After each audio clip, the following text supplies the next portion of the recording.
Frankenstein by Mary Shelley.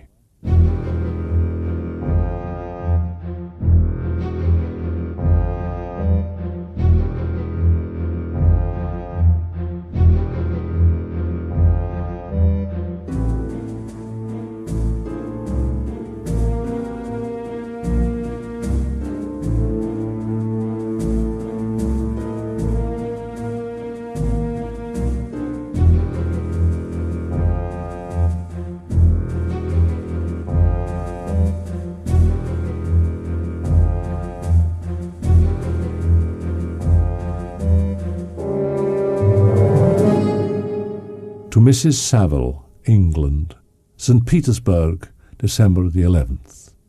I arrived here yesterday, and my first task is to assure my dear sister of my welfare. This is the most favourable period for travelling in Russia. The cold is not excessive if you are wrapped in furs, a dress which I have already adopted. I have no ambition to lose my life on the post road between St. Petersburg and Archangel. I shall depart for the latter town in a fortnight or 3 weeks, and my intention is to hire a ship there, which can easily be done by paying the insurance for the owner, and to engage as many sailors as I think necessary among those who are accustomed to the whale fishing. If I succeed, many, many months, perhaps years, will pass before you and I may meet. Farewell, my dear, excellent Margaret. Your affectionate brother, R. Walton. To Mrs. Saville, England. Archangel, March 28th. How slowly the time passes here, yet a second step is taken towards my enterprise. I have hired a vessel, and am occupied in collecting my sailors. Those whom I have already engaged appear to be men on whom I can depend, and are certainly possessed of dauntless courage. My voyage is only now delayed until the weather shall permit my embarkation. I cannot describe to you my sensations on the near prospect of my undertaking.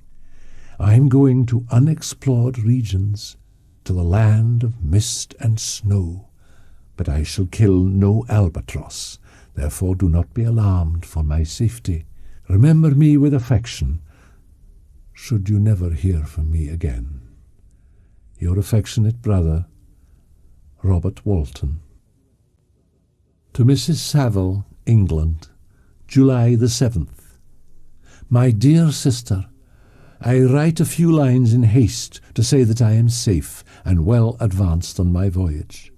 My men are bold and apparently firm of purpose, nor do the floating sheets of ice that continually pass us, indicating the dangers of the region towards which we are advancing, appear to dismay them.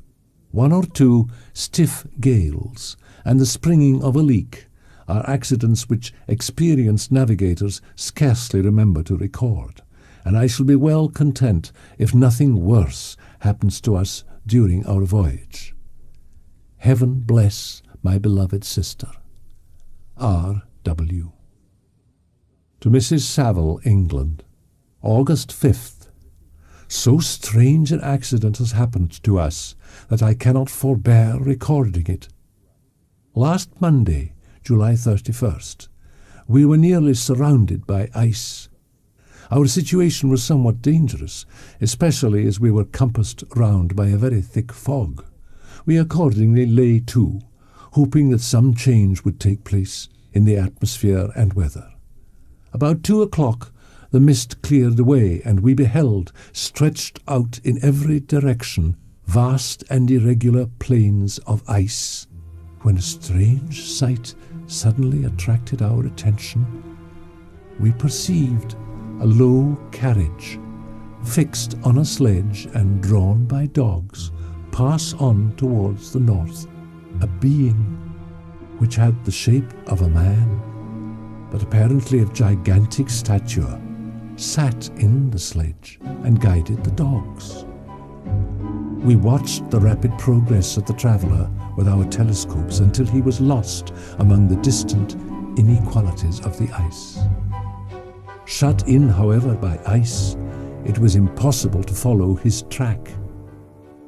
About 2 hours after this occurrence, the ice broke and freed our ship. We, however, lay to until the morning, fearing to encounter in the dark those large, loose masses which float about after the breaking up of the ice. In the morning, however, as soon as it was light, I went upon deck and found all the sailors busy on one side of the vessel, apparently talking to someone in the sea. It was, in fact, a sledge, like that we had seen before, which had drifted towards us in the night on a large fragment of ice. Only one dog remained alive, but there was a human being within it, whom the sailors were persuading to enter the vessel. When I appeared on deck, the master said, "Here is our captain, and he will not allow you to perish on the open sea." On perceiving me, the stranger addressed me in English, although with a foreign accent. "Before I come on board your vessel," said he, "will you have the kindness to inform me whither you are bound?" You may conceive my astonishment on hearing such a question addressed to me from a man on the brink of destruction. I replied, however, that we were on a voyage of discovery towards the northern pole. Upon hearing this, he appeared satisfied, and consented to come on board. Good God, Margaret, his limbs were nearly frozen, and his body dreadfully emaciated by fatigue and suffering. We attempted to carry him into the cabin, but as soon as he had quitted the fresh air, he fainted. As soon as he showed signs of life, we wrapped him up in blankets and placed him near the chimney of the kitchen stove.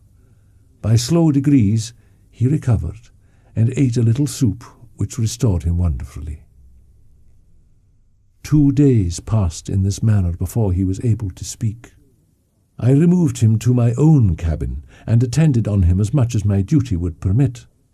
When my guest was a little recovered, the lieutenant asked why he had come so far upon the ice in so strange a vehicle.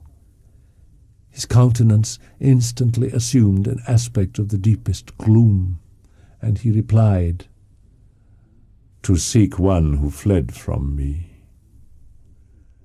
"And did the man whom you pursued travel in the same fashion?" "Yes." "Then I fancy we have seen him, for the day before we picked you up, we saw some dogs drawing a sledge with a man in it across the ice." From this time, a new spirit of life animated the stranger. He manifested the greatest eagerness to be upon deck, to watch for the sledge which had before appeared, but I have persuaded him to remain in the cabin. I have promised that someone should watch for him, and give him instant notice if any new object should appear in sight. I shall continue my journal concerning the stranger at intervals, should I have any fresh incidents to record. August 13th. My guest is now much recovered from his illness, and is continually on the deck, apparently watching for the sledge that preceded his own. Yesterday the stranger said to me, "You may easily perceive, Captain Walton, that I have suffered great and unparalleled misfortunes. I had determined at one time that the memory of these evils should die with me, but you have won me to alter my determination. I do not know that the relation of my disasters will be useful to you, yet when I reflect that you are pursuing the same course, exposing yourself to the same dangers which have rendered me what I am, I imagine that you may deduce an apt moral from my tale, one that may direct you if you succeed in your undertaking and console you in case of failure." He then told me that he would commence his narrative the next day, when I should be at leisure. I have resolved every night to record as nearly as possible in his own words what he has related during the day. This manuscript will doubtless afford you the greatest pleasure, but to me, who know him and who hear it from his own lips, with what interest and sympathy shall I read it in some future day? My name is Victor Frankenstein. I am by birth a Genevese, and my family is one of the most distinguished of that republic. My father was respected by all who knew him. He passed his younger days perpetually occupied by the affairs of his country. A variety of circumstances had prevented his marrying early. There was a considerable difference between the ages of my parents, but this circumstance seemed to unite them only closer in bonds of devoted affection. For a long time I was their only care. My mother had much desire to have a daughter, but I continued their single offspring. When I was about 5 years old, they passed a week on the shores of the Lake of Como. Their benevolent disposition often made them enter the cottages of the poor. During one of their walks, a poor cot in the foldings of a veil attracted their notice as being singularly disconsolate, while the number of half-clothed children gathered about it spoke of penury in its worst shape. One day, when my father had gone by himself to Milan, my mother, accompanied by me, visited this abode. She found a peasant and his wife, bent down by care and labor, distributing a scanty meal to 5 hungry babes. Among these there was one which attracted my mother far above all the rest. This child was thin and very fair. Her hair was the brightest living gold. The peasant woman, perceiving that my mother fixed eyes of wonder and admiration on this lovely girl, eagerly communicated her history. She was not her child, but the daughter of a Milanese nobleman. Her mother was a German, and had died on giving her birth. The infant had been placed with these good people to nurse. When my father returned from Milan, he found playing with me in the hall of our villa a child fairer than a pictured cherub. The apparition was soon explained. With his permission, my mother prevailed on her rustic guardians to yield their charge to her, and the result was that Elizabeth Lavenza became the inmate of my parents' house, my more than sister, the beautiful and adored companion of all my occupations. On the birth of a second son, my junior by 7 years, my parents fixed themselves in their native country. We possessed a house in Geneva and a campagne on Belle Rive, the eastern shore of the lake, at the distance of rather more than a league from the city. We resided principally in the latter, and the lives of my parents were passed in considerable seclusion. No human being could have passed a happier childhood than myself. My parents were possessed by the very spirit of kindness and indulgence.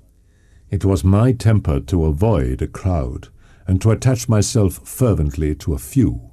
I was indifferent, therefore, to my schoolfellows in general, but I united myself in the bonds of the closest friendship to one among them, Henri Clerval. I have described myself as always having been imbued with a fervent longing to penetrate the secrets of nature. In spite of the intense labor and wonderful discoveries of modern philosophers, I always came from my studies discontented and unsatisfied. When I was about 15 years old, we had retired to our house near Belle Rive, when we witnessed a most violent and terrible thunderstorm. I remained while the storm lasted, watching its progress with curiosity and delight. As I stood at the door, on a sudden I beheld a stream of fire issue from an old and beautiful oak, which stood about 20 yards from our house, and so soon as the dazzling light vanished, the oak had disappeared, and nothing remained but a blasted stump. On this occasion, a man of great research in natural philosophy was with us, and excited by this catastrophe, he entered on the explanation of a theory which he had formed on the subject of electricity and galvanism, which was at once new and astonishing to me. By one of those caprices of the mind which we are perhaps most subject to in early youth, I at once gave up my former occupations. In this mood of mind I betook myself to the mathematics and the branches of study appertaining to that science. When I look back, It seems to me as if this almost miraculous change of inclination and will was the immediate suggestion of the guardian angel of my life, the last effort made by the spirit of preservation to avert the storm that was even then hanging in the stars and ready to envelop me. It was a strong effort of the spirit of good, but it was ineffectual. Destiny was too potent, and her immutable laws had decreed my utter and terrible destruction. When I had attained the age of 17, my parents resolved that I should become a student at the University of Ingolstadt. My departure was therefore fixed at an early date, but before the day resolved upon could arrive, the first misfortune of my life occurred, an omen, as it were, of my future misery. Elizabeth had caught the scarlet fever. Her illness was severe, and she was in the greatest danger. During her illness, many arguments had been urged to persuade my mother to refrain from attending upon her, but when she heard that the life of her favourite was menaced, she could no longer control her anxiety. She attended her sickbed. Elizabeth was saved, but the consequences of this imprudence were fatal to her preserver. On her deathbed, she joined the hands of Elizabeth and myself. "My children," she said, "my firmest hopes of future happiness were placed on the prospect of your union. This expectation will now be the consolation of your father. Elizabeth, my love, you must supply my place to my younger children." She died calmly, and her countenance expressed affection even in death. My departure for Ingolstadt, which had been deferred by these events, was now again determined upon. The day of my departure at length arrived. Clerval spent the last evening with us. He had endeavoured to persuade his father to permit him to accompany me and to become my fellow student, but in vain. His father was a narrow-minded trader, and saw idleness and ruin in the aspirations and ambition of his son. At morning's dawn I descended to the carriage which was to convey me away. They were all there. My father again to bless me, Clerval to press my hand once more, my Elizabeth to renew her entreaties that I would write often. I ardently desired the acquisition of knowledge. I had often longed to enter the world and take my station among other human beings. Now my desires were complied with. I had sufficient leisure for these and many other reflections during my journey to Ingolstadt, which was long and fatiguing. At length the high white steeple of the town met my eyes. I alighted and was conducted to my solitary apartment to spend the evening as I pleased. The next morning I delivered my letters of introduction and paid a visit to some of the principal professors. Chance, or rather the evil influence, the angel of destruction, which asserted omnipotent sway over me from the moment I turned my reluctant steps from my father's door, led me first to Mr. Kremper, professor of natural philosophy. Mr. Kremper was a little squat man with a gruff voice and a repulsive countenance. The teacher, therefore, did not prepossess me in favour of his pursuits.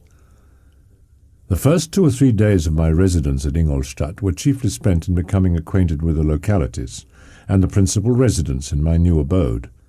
Partly from curiosity and partly from idleness, I went into the lecturing room, which Mr. Waldman entered shortly after. This professor was very unlike his colleague. He appeared about 50 years of age, but with an aspect expressive of the greatest benevolence. He began his lecture by a recapitulation of the history of chemistry and the various improvements made by different men of learning. He then took a cursory view of the present state of the science and explained many of its elementary terms. After having made a few preparatory experiments, he concluded with a panegyric upon modern chemistry, the terms of which I shall never forget. "The ancient teachers of this science," said he, "promised impossibilities and performed nothing. The modern masters promise very little. They know that metals cannot be transmuted, and that the elixir of life is a chimera. But these philosophers have indeed performed miracles. They have acquired new and almost unlimited powers. They can command the thunders of heaven, mimic the earthquake, and even mock the invisible world with its own shadows. Such were the professor's words. Rather, let me say, such the words of the fate announced to destroy me. As he went on, I felt as if my soul were grappling with a palpable enemy. One by one, the various keys were touched which formed the mechanism of my being. Chord after chord was sounded, and soon my mind was filled with one thought, one conception, one purpose. "So much has been done," exclaimed the soul of Frankenstein. "More, far more, will I achieve. I will pioneer a new way, explore unknown powers, and unfold to the world the deepest mysteries of creation." I paid Mr. Waldman a visit.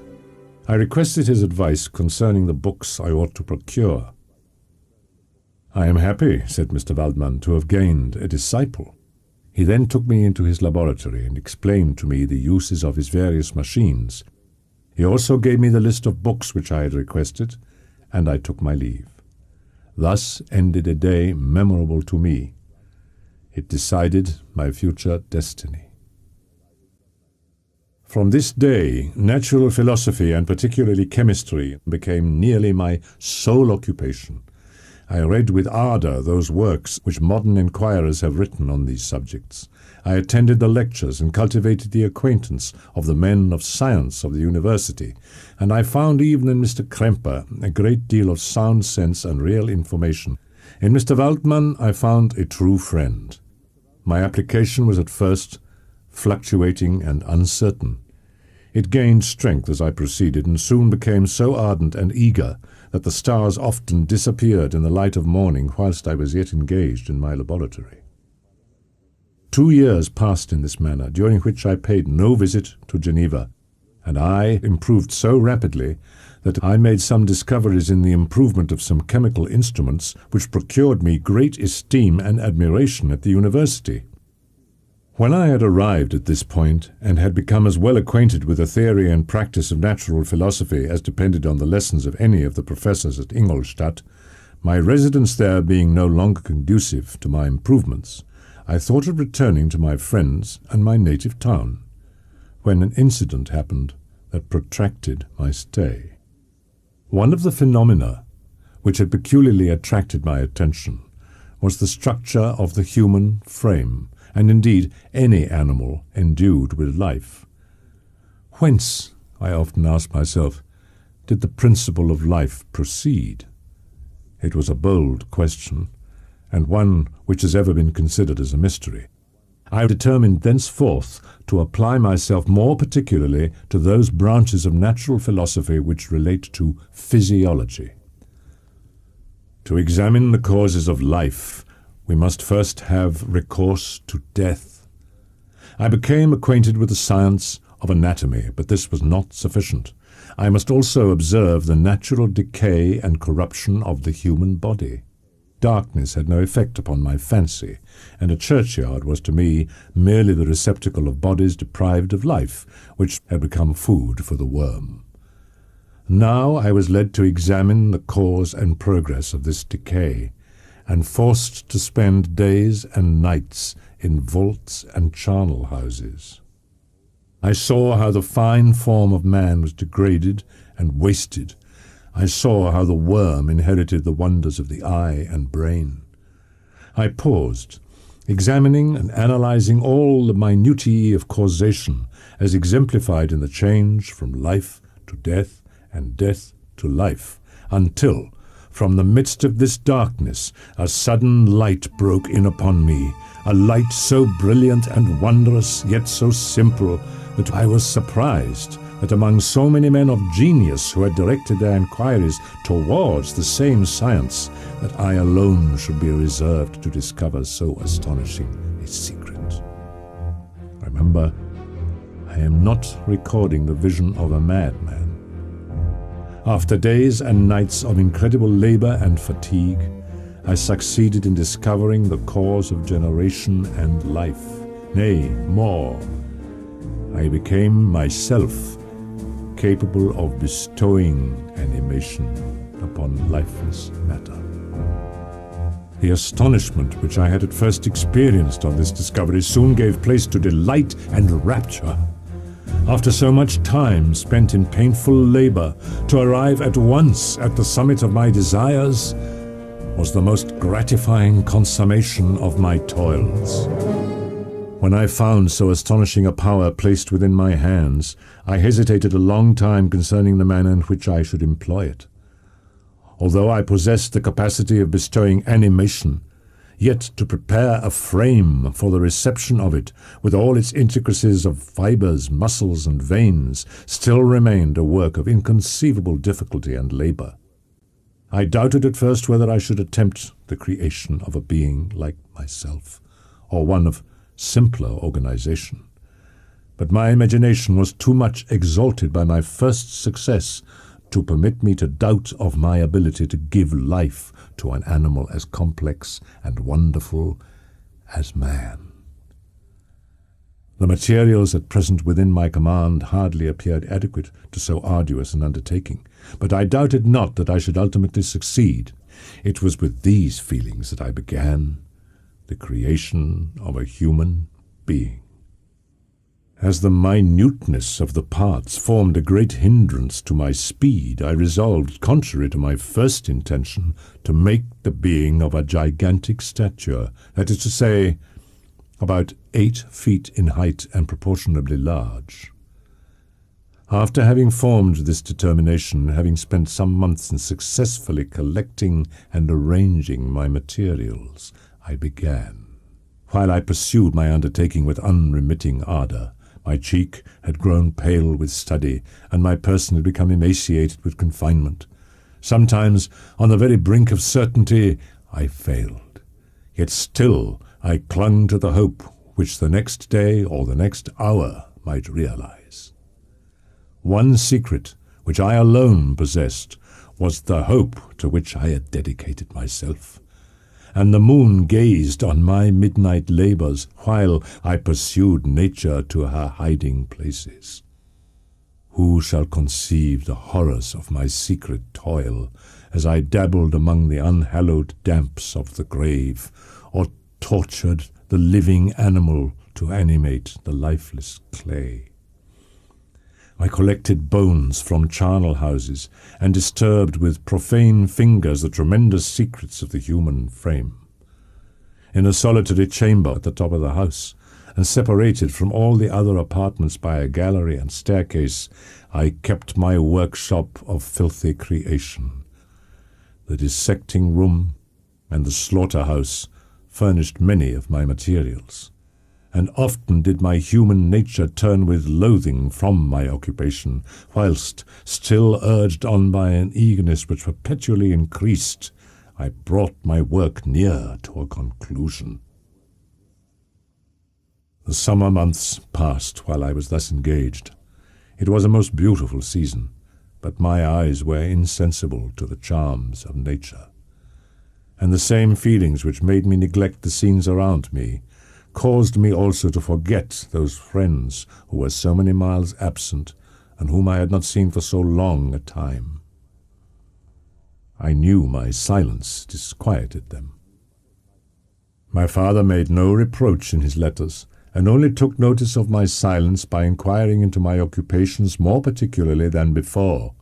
Winter, spring, and summer passed away during my labors. It was on a dreary night of November that I beheld the accomplishment of my toils. With an anxiety that almost amounted to agony, I collected the instruments of life around me, that I might infuse a spark of being into the lifeless thing that lay at my feet. It was already 1 in the morning. The rain pattered dismally against the panes, and my candle was nearly burnt out, when by the glimmer of the half-extinguished light I saw the dull yellow eye of the creature open. It breathed hard, and a convulsive motion agitated its limbs. How can I describe my emotions at this catastrophe? Or how delineate the wretch whom with such infinite pains and care I had endeavoured to form? His limbs were in proportion, and I had selected his features as beautiful. Beautiful. Great God.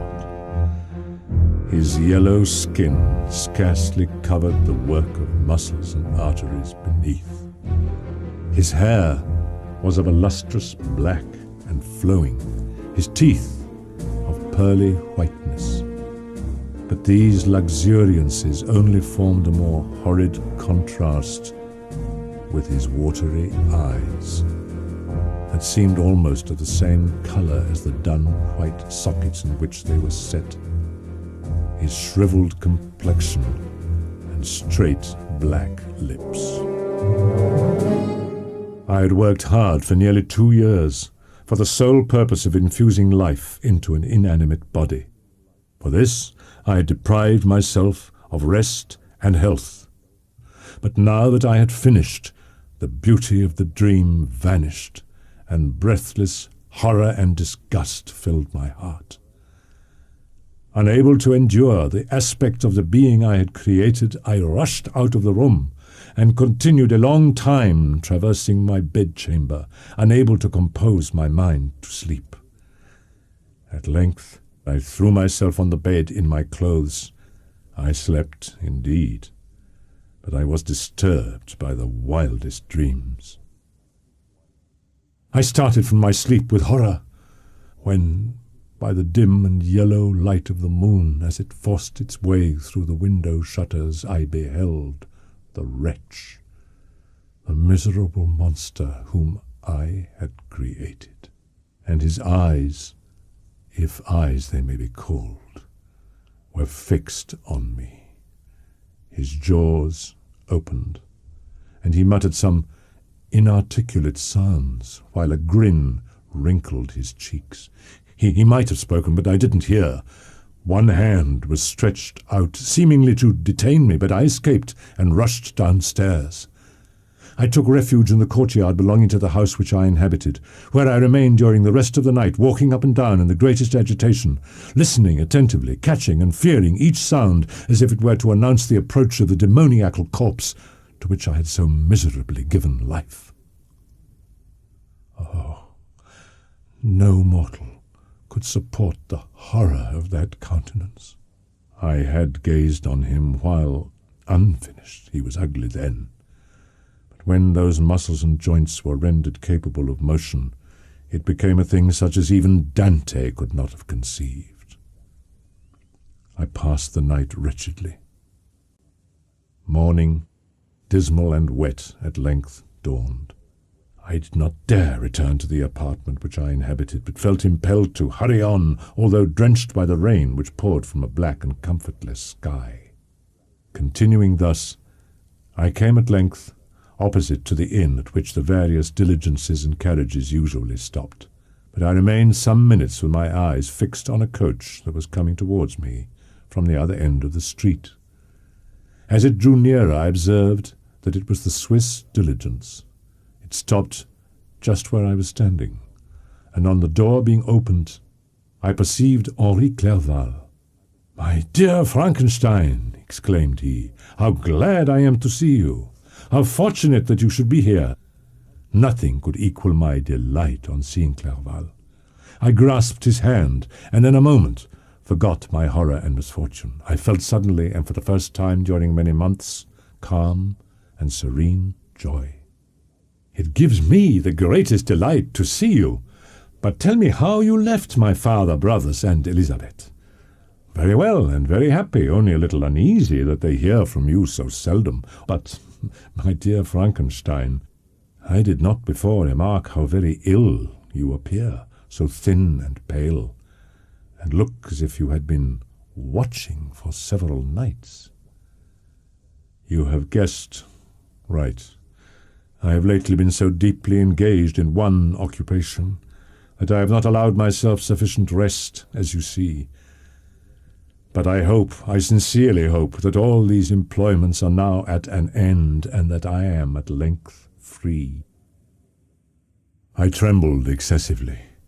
I could not endure to think of, and far less to allude to, the occurrences of the preceding night. I walked with a quick pace, and we soon arrived at my college. I then reflected, and the thought made me shiver, that the creature whom I had left in my apartment might still be there, alive and walking about. I dreaded to behold this monster, but I feared still more that Henry should see him. Entreating him therefore to remain a few minutes at the bottom of the stairs, I darted up towards my own room. My hand was already on the lock of the door before I recollected myself. I then paused, and a cold shivering came over me. I stepped fearfully in. The apartment was empty, and my bedroom was also freed from its hideous guest. I could hardly believe that so great a good fortune could have befallen me. But when I became assured that my enemy had indeed fled, I ran down to Clerval. We ascended into my room, and the servant presently brought breakfast. But I was unable to contain myself. I felt my flesh tingle with excess of sensitiveness, and my pulse beat rapidly. I was unable to remain for a single instant in the same place. Clerval at first attributed my unusual spirits to joy on his arrival, but when he observed me more attentively, he saw a wildness in my eyes for which he could not account. "My dear Victor," cried he, "what for God's sake is the matter? How ill you are! What is the cause of all this?" "Do not ask me," cried I, putting my hands before my eyes, for I thought I saw the dreaded spectre glide into the room. "Oh, save me, save me!" I imagined that the monster seized me. I struggled furiously and fell down in a fit. This was the commencement of a nervous fever which confined me for several months. During all that time, Henri was my only nurse. I afterwards learned that, knowing my father's advanced age and unfitness for so long a journey, and how wretched my sickness would make Elizabeth, he spared them this grief by concealing the extent of my disorder. By very slow degrees, and with frequent relapses that alarmed and grieved my friend, I recovered. Clerval then put the following letter into my hands. It was from my own Elizabeth. "My dearest cousin, you have been ill, very ill, and even the constant letters of dear, kind Henry are not sufficient to reassure me on your account. Get well and return to us. You will find a happy, cheerful home and friends who love you dearly. Your father's health is vigorous. Since you left us, but one change has taken place in our little household. Do you remember on what occasions Justine Moritz entered our family? Probably you do not. I will relate her history, therefore, in a few words. Madame Moritz, her mother, was a widow with 4 children, of whom Justine was the 3rd. This girl had always been the favourite of her father, but through a strange perversity her mother could not endure her, and after the death of Mr. Moritz treated her very ill. My aunt observed this, and when Justine was 12 years of age, prevailed on her mother to allow her to live at our house. My aunt conceived a great attachment for her, by which she was induced to give her an education superior to that which she had at first intended. This benefit was fully repaid. Justine was the most grateful little creature in the world. I must say also a few words to you, my dear cousin, of little darling William. I wish you could see him. He is very tall of his age, with sweet laughing blue eyes, dark eyelashes, and curling hair. I have written myself into better spirits, dear cousin, but my anxiety returns upon me as I conclude. Write, dearest Victor. One line, one word will be a blessing to us. 10,000 thanks to Henri for his kindness, his affection, and his many letters. We are sincerely grateful. Adieu, my cousin. Take care of yourself, and I entreat you, write. Elisabeth Lavenza, Geneva, March 18th. Dear, dear Elizabeth, I will write instantly and relieve them from the anxiety they must feel.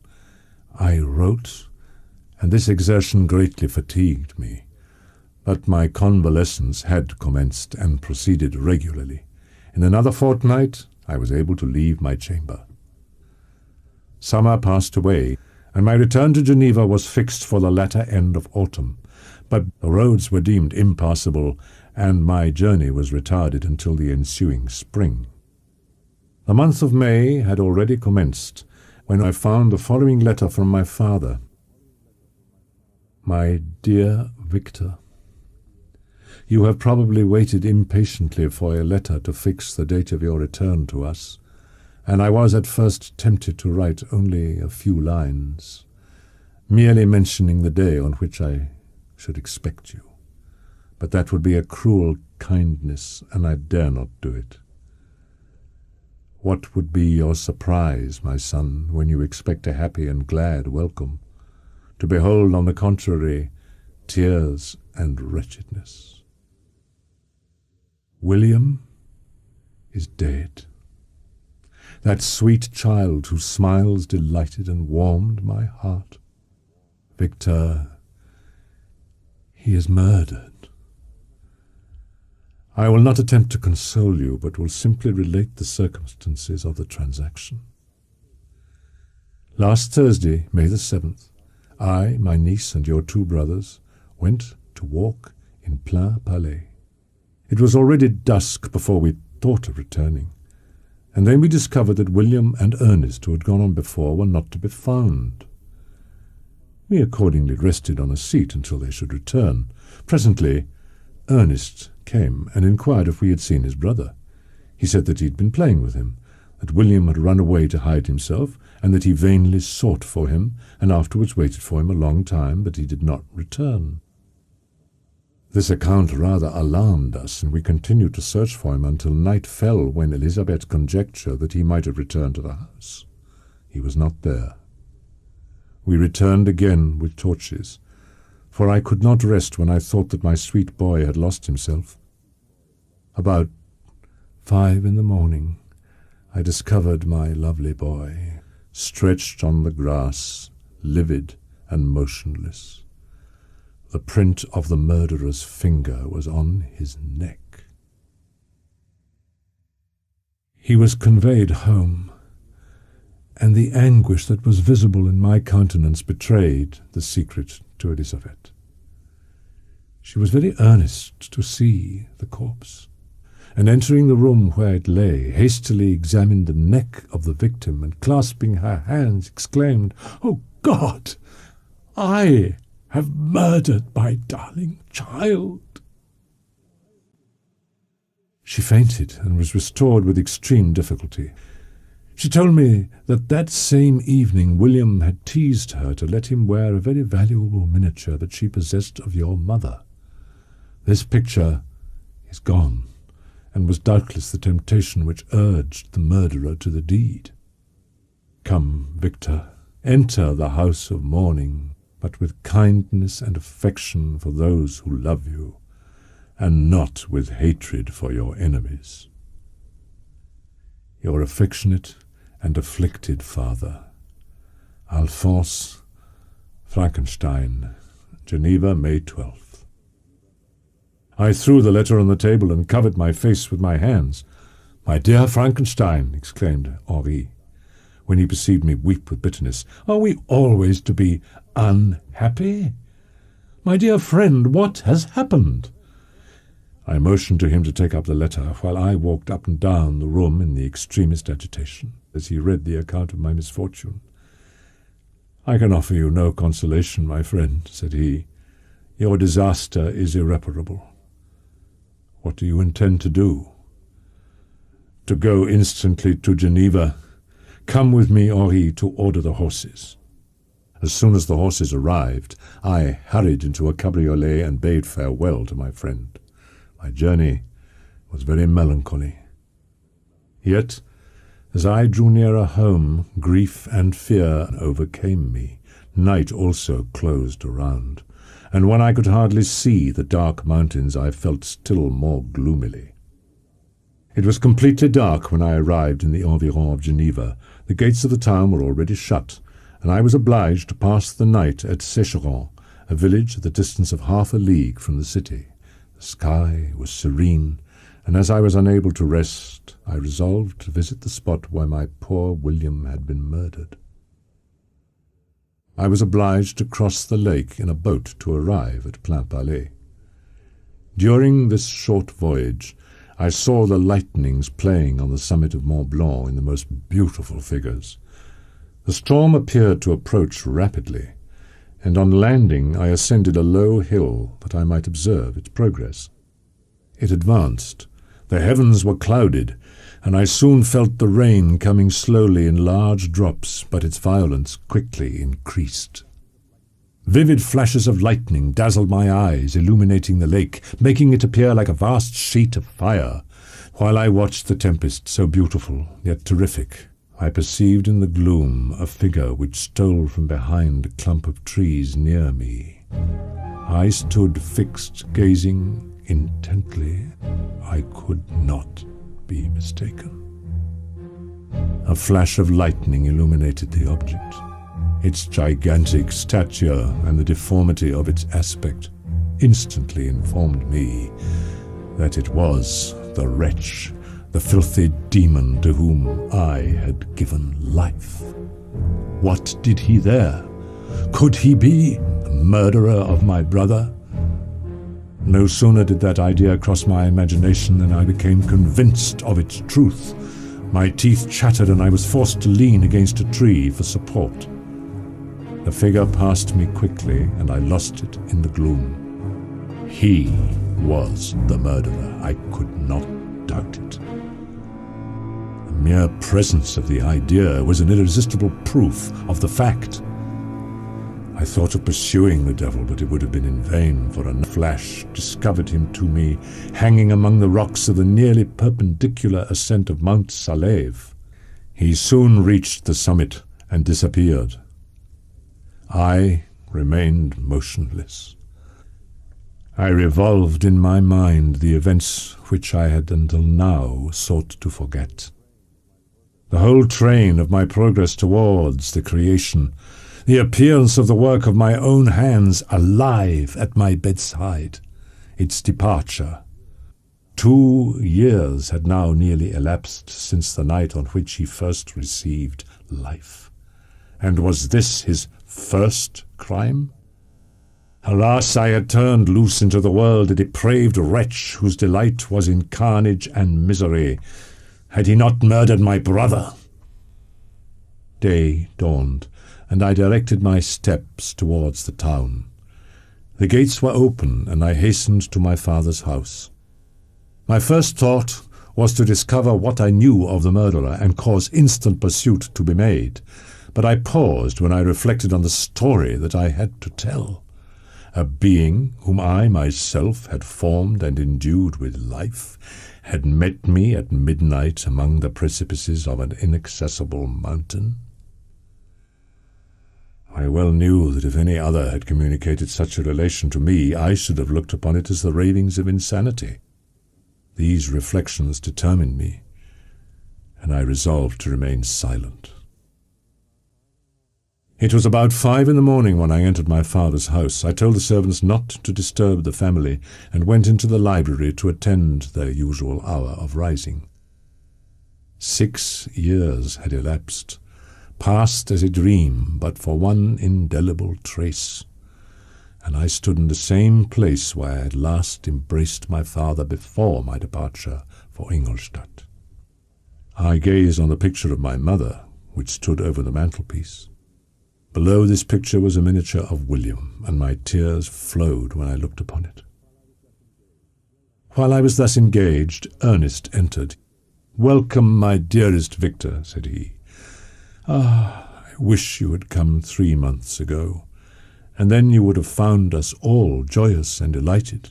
You come to us now, to share a misery which nothing can alleviate. Yet your presence will, I hope, revive our father, who seems sinking under his misfortune, and your persuasions will induce poor Elizabeth to cease her vain and tormenting self-accusations. I tried to calm Ernest. I inquired more minutely concerning my father, and her I named my cousin. She, most of all, said Ernest, requires consolation.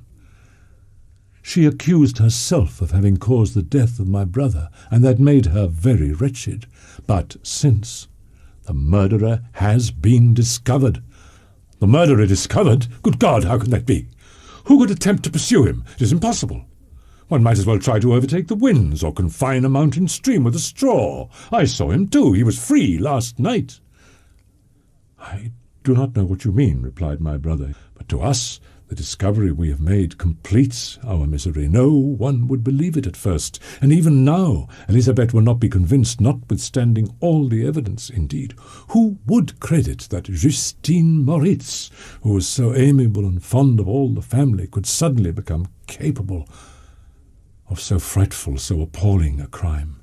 Justine Moritz? Poor girl, is she the accused?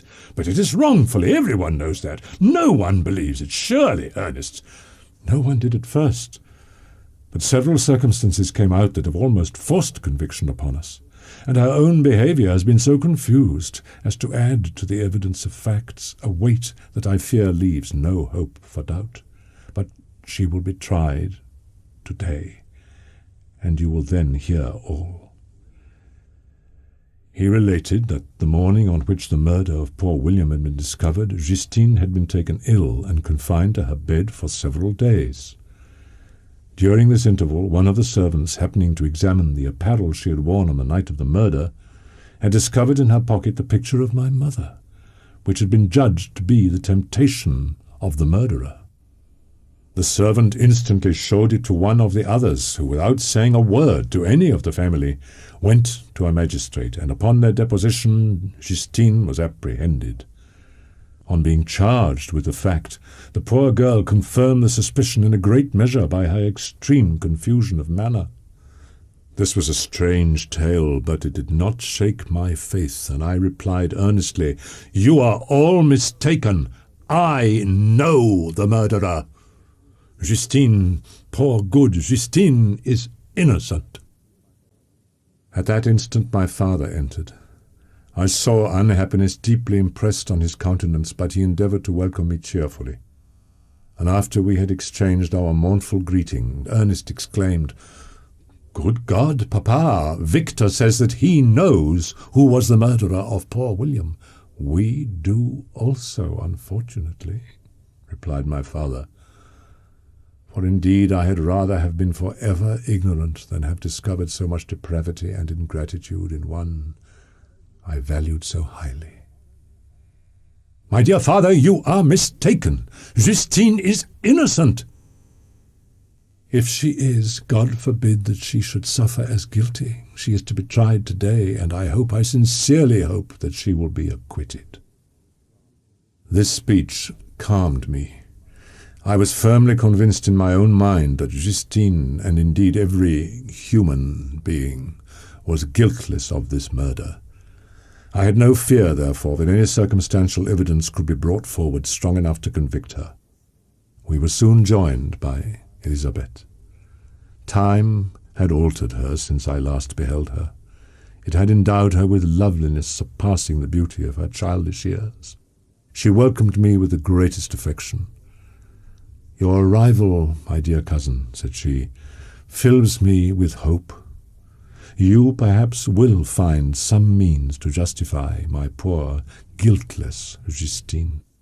Alas, who is safe if she be convicted of crime?" She wept. "Dearest niece," said my father, "dry your tears. If she is, as you believe, innocent, rely on the justice of our laws, and the activity with which I shall prevent the slightest shadow of partiality." My father and the rest of the family being obliged to attend as witnesses, I accompanied them to the court. During the whole of this wretched mockery of justice I suffered living torture. The appearance of Justine was calm. She was dressed in mourning, and her countenance, always engaging, was rendered by the solemnity of her feelings exquisitely beautiful. The trial began, and after the advocate against her had stated the charge, several witnesses were called. Several strange facts combined against her.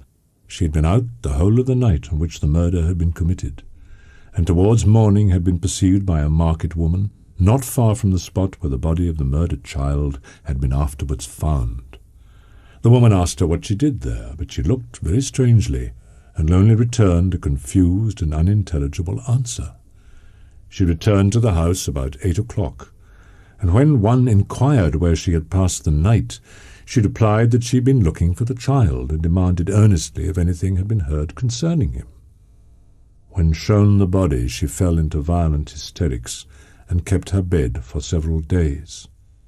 The picture was then produced which the servant had found in her pocket, and when Elizabeth, in a faltering voice, proved that it was the same which, an hour before the child had been missed, she had placed round his neck, a murmur of horror and indignation filled the court. Justine was called on for her defence. She collected her powers and spoke in an audible, although variable, voice.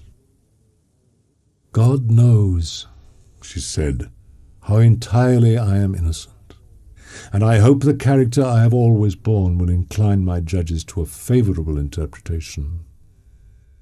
I commit my cause to the justice of my judges, yet I see no room for hope. I beg permission to have a few witnesses examined concerning my character, and if their testimony shall not overweigh my supposed guilt, I must be condemned." Elizabeth desired permission to address the court. "I am well acquainted with the accused. I have lived in the same house with her at one time for 5, and at another for nearly 2 years. During all that period she appeared to me the most amiable and benevolent of human creatures. She nursed Madame Frankenstein, my aunt, in her last illness, in a manner that excited the admiration of all who knew her. She was warmly attached to the child who is now dead, and acted towards him like a most affectionate mother. Notwithstanding all the evidence produced against her, I believe and rely on her perfect innocence." A murmur of approbation followed Elizabeth's simple and powerful appeal. My own agitation and anguish was extreme during the whole trial. I believed in her innocence. I knew it. Could the demon who had murdered my brother also in his hellish sport have betrayed the innocent to death and ignominy? And when I perceived that the popular voice and the countenances of the judges had already condemned my unhappy victim, I rushed out of the court in agony. I passed a night of unmingled wretchedness. In the morning I went to the court. The ballots had been thrown. They were all black, and Justine was condemned. The person to whom I addressed myself added that Justine had already confessed her guilt. That evidence, he observed, was hardly required in so glaring a case, but I am glad of it. And indeed, none of our judges like to condemn a criminal upon circumstantial evidence, be it ever so decisive. This was strange and unexpected intelligence. I hastened to return home, and Elizabeth eagerly demanded the result. "My cousin," replied I, "it is decided as you may have expected. All judges had rather that 10 innocent should suffer than that 1 guilty should escape. But she has confessed." This was a dire blow to poor Elizabeth. "Alas," said she, "how shall I ever again believe in human goodness? Justine, whom I loved and esteemed as my sister, how could she put on those smiles of innocence only to betray? Her mild eyes seemed incapable of any severity or guile, and yet she has committed a murder." Soon after, we heard that the poor victim had expressed a desire to see my cousin. "Yes," said Elizabeth, "I will go, although she is guilty, and you, Victor, shall accompany me. I cannot go alone." The idea of this visit was torture to me, yet I could not refuse. We entered the gloomy prison chamber and beheld Justine sitting on some straw at the farther end. Her hands were manacled and her head rested on her knees. She rose on seeing us enter and threw herself at the feet of Elizabeth, weeping bitterly. My cousin wept also. "Oh, Justine," said she, "why did you rob me of my last consolation? I relied on your innocence, and although I was then very wretched, I was not so miserable as I am now. Do you also believe that I am so very, very wicked? Do you also join with my enemies to crush me, to condemn me as a murderer?" Her voice was suffocated with sobs. "Rise, my poor girl," said Elizabeth. "Why do you kneel if you are innocent? I am not one of your enemies. I believed you guiltless until I heard that you had yourself declared your guilt. I did confess, but I confessed a lie. I confessed that I might obtain absolution, but now that falsehood lies heavier at my heart than all my other sins. The God of heaven forgive me. Oh, Justine, forgive me for having for one moment distrusted you. Why did you confess? But do not mourn, dear girl, do not fear. I will prove your innocence. You shall not die." Justine shook her head mournfully. "I do not fear to die," she said. During this conversation I had retired to the corner of the prison room, where I could conceal the horrid anguish that possessed me. I uttered a groan that came from my inmost soul. Justine started. When she saw who it was, she approached me, and she said, "Dear sir, you are very kind to visit me. You, I hope, do not believe that I am guilty." I could not answer. "No, Justine," said Elizabeth. "He is more convinced of your innocence than I was, for even when he heard that you were confessed, he did not credit it." I truly thank him, and I feel as if I could die in peace, now that my innocence is acknowledged by you, dear lady, and your cousin. Thus the poor sufferer tried to comfort others and herself.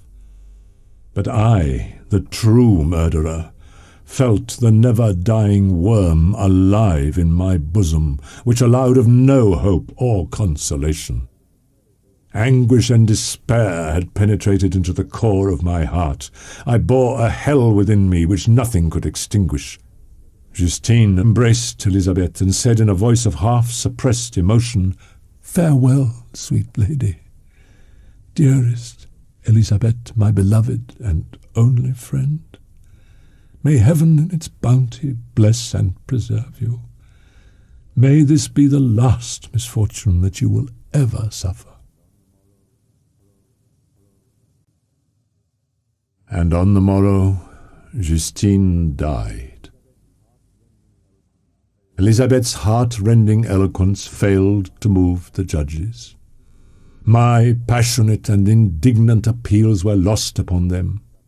She perished on the scaffold as a murderess.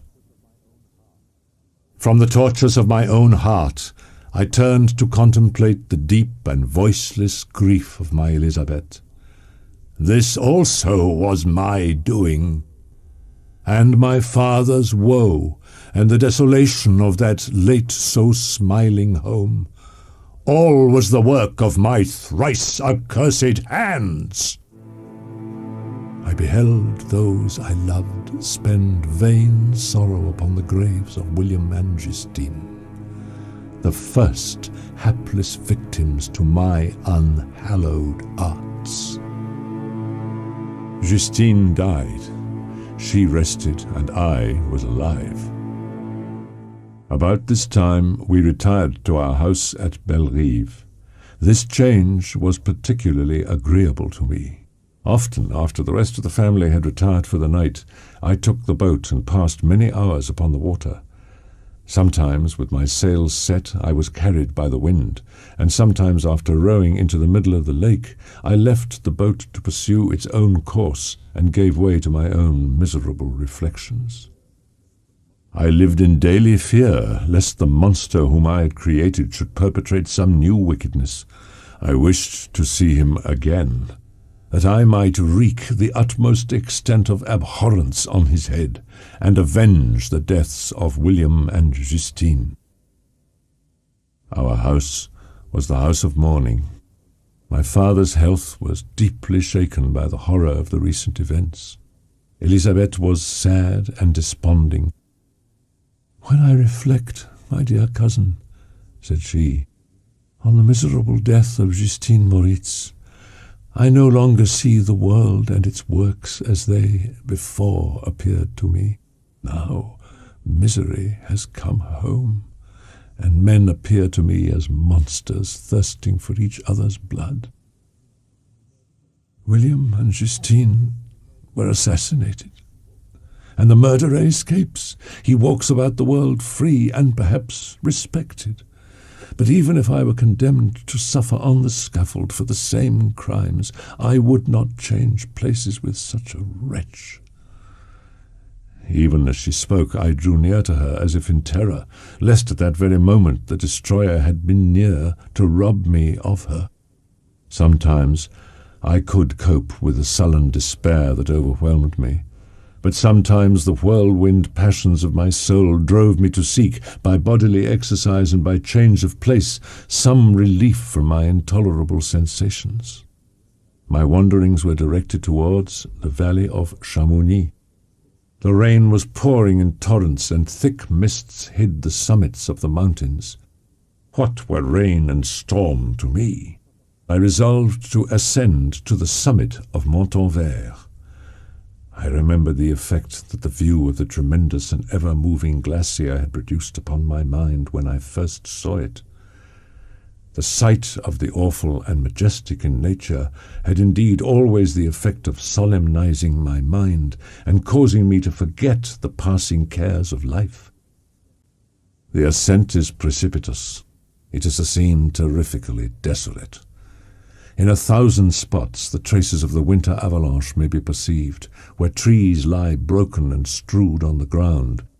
The path, as you ascend higher, is intersected by ravines of snow, down which stones continually roll from above. I looked on the valley beneath. Vast mists were rising from the rivers which ran through it, and curling in thick wreaths around the opposite mountains, whose summits were hid in the uniform clouds. It was nearly noon when I arrived at the top of the ascent. For some time I sat upon the rock that overlooks the sea of ice. A mist covered both that and the surrounding mountains. Presently a breeze dissipated the cloud, and I descended upon the glacier. The field of ice is almost a league in width, but I spent nearly 2 hours in crossing it. From the side where I now stood, Montanvert was exactly opposite at the distance of a league, and above it rose Mont Blanc in awful majesty. Then I suddenly beheld the figure of a man at some distance advancing towards me with superhuman speed. He bounded over the crevices in the ice among which I had walked with caution. His stature also, as he approached, seemed to exceed that of man. I perceived, as the shape came nearer, that it was the wretch whom I had created. I trembled with rage and horror, resolving to wait his approach and then close with him in mortal combat. He approached. His countenance bespoke bitter anguish, while its unearthly ugliness rendered it almost too horrible for human eyes. "Devil!" I exclaimed, "do you dare approach me? And do not you fear the fierce vengeance of my arm wreaked on your miserable head? Begone, vile wretch, or rather, stay, that I may trample you to dust. And oh, that I could, with the extinction of your miserable existence, restore those victims whom you have so diabolically murdered. I expected this reception. All men hate the wretched. How then must I be hated who am miserable beyond all living things? Yet you, my Creator, detest and spurn me, thy creature, to whom thou art bound by ties only dissoluble by the annihilation of one of us. You purpose to kill me. How dare you sport thus with life? Do your duty towards me, and I will do mine towards you and the rest of mankind. If you will comply with my conditions, I will leave them and you at peace. But if you refuse, I will glut the maw of death until it be satiated with the blood of your remaining friends. Abhorred monster, fiend that thou art, I cried, the tortures of hell are too mild a vengeance for thy crimes. Wretched devil, you reproach me with your creation. Come on, then, that I may extinguish the spark which I so negligently bestowed. My rage was without bounds. I sprang on him, impelled by all the feelings which can arm one being against the existence of another. He easily eluded me and said, "Be calm. I entreat you to hear me before you give vent to your hatred on my devoted head. Have I not suffered enough that you seek to increase my misery? Life, although it may only be an accumulation of anguish, is dear to me, and I will defend it. Everywhere I see bliss from which I alone am irrevocably excluded. I was benevolent and good. Misery made me a fiend. Make me happy, and I shall again be virtuous. Begone, I will not hear you. We are enemies. Begone, or let us try our strength in a fight in which one must fall. How can I move thee? Will no entreaties cause thee to turn a favourable eye upon thy creature, who implores thy goodness and compassion? Listen to me, Frankenstein. You accuse me of murder, and yet you would with a satisfied conscience destroy your own creature. Oh, praise the eternal justice of man. Yet I ask you not to spare me. Listen to me, and then if you can and if you will, destroy the work of your hands. Why do you call to my remembrance, I rejoined, circumstances of which I shudder to reflect, that I have been the miserable origin and author? Begone! Relieve me from the sight of your detested form. Thus I relieve thee, my Creator, he said, and placed his hated hands before my eyes, which I flung from me with violence. Thus I take from thee a sight which you abhor. Still, thou canst listen to me and grant me thy compassion. Hear my tale. It is long and strange, and the temperature of this place is not fitting to your fine sensations. Come to the hut upon the mountain. The sun is yet high in the heavens. Before it descends to hide itself beyond yon snowy precipices, you will have heard my story and can decide. On you it rests, whether I quit forever the neighborhood of man and lead a harmless life, or become the scourge of your fellow creatures and the author of your own speedy ruin. As he said this, he led the way across the ice. I followed. I weighed the various arguments that he had used and determined at least to listen to his tale. I was partly urged by curiosity, and compassion confirmed my resolution. We crossed the ice, therefore, and ascended the opposite rock. The air was cold, and the rain again began to descend. We entered the hut, the fiend with an air of exultation, I with a heavy heart and depressed spirits. But I consented to listen, and seating myself by the fire which my odious companion had lighted, he thus began his tale. It is with considerable difficulty that I remember the original era of my being.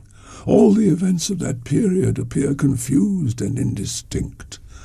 A strange multiplicity of sensations seized me, and I saw, felt, heard, and smelt at the same time, and it was indeed a long time before I learned to distinguish between the operations of my various senses.